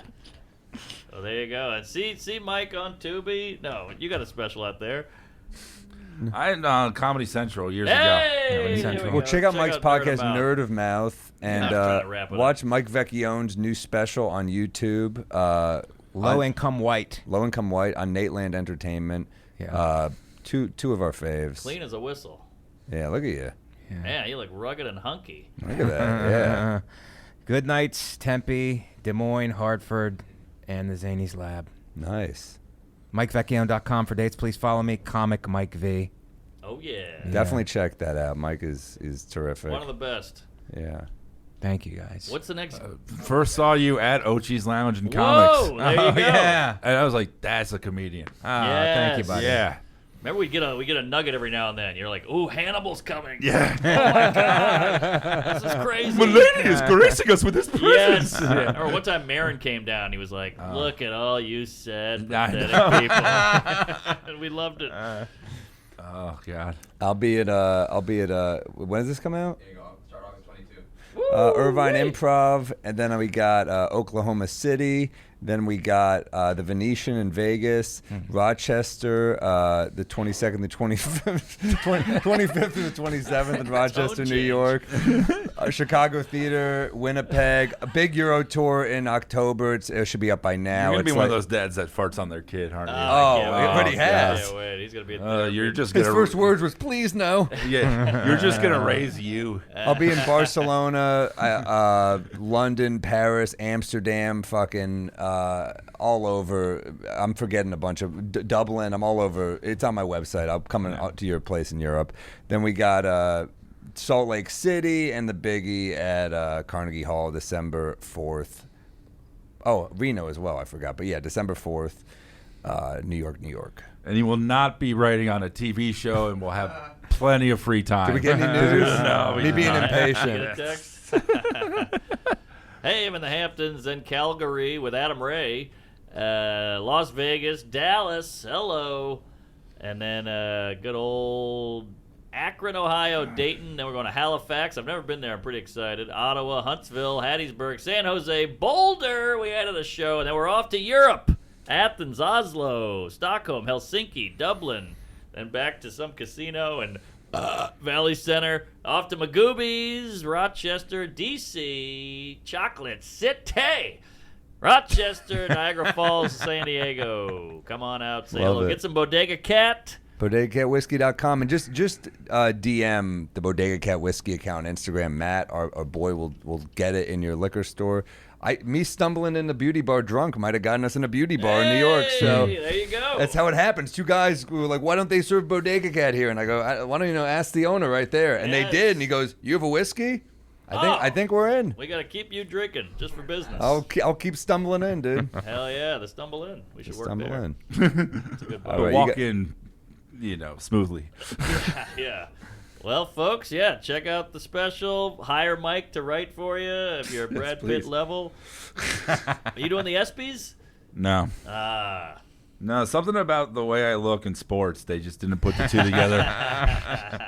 All right, well, you guys are the best. Yeah, this was a fun one. And we'll see you guys next week. Sunday's a day for my next offender. A bit of Peeves, you know the beer juice close. I've had a little too much bourbon, and Norman's talking shit about the fucking Pope. And I get down in the same way. Up on the roof like a cop's coming, and naked Samuel is feeling dangerous. I'm out to lunch here in New Orleans. This woman doesn't look like I remember.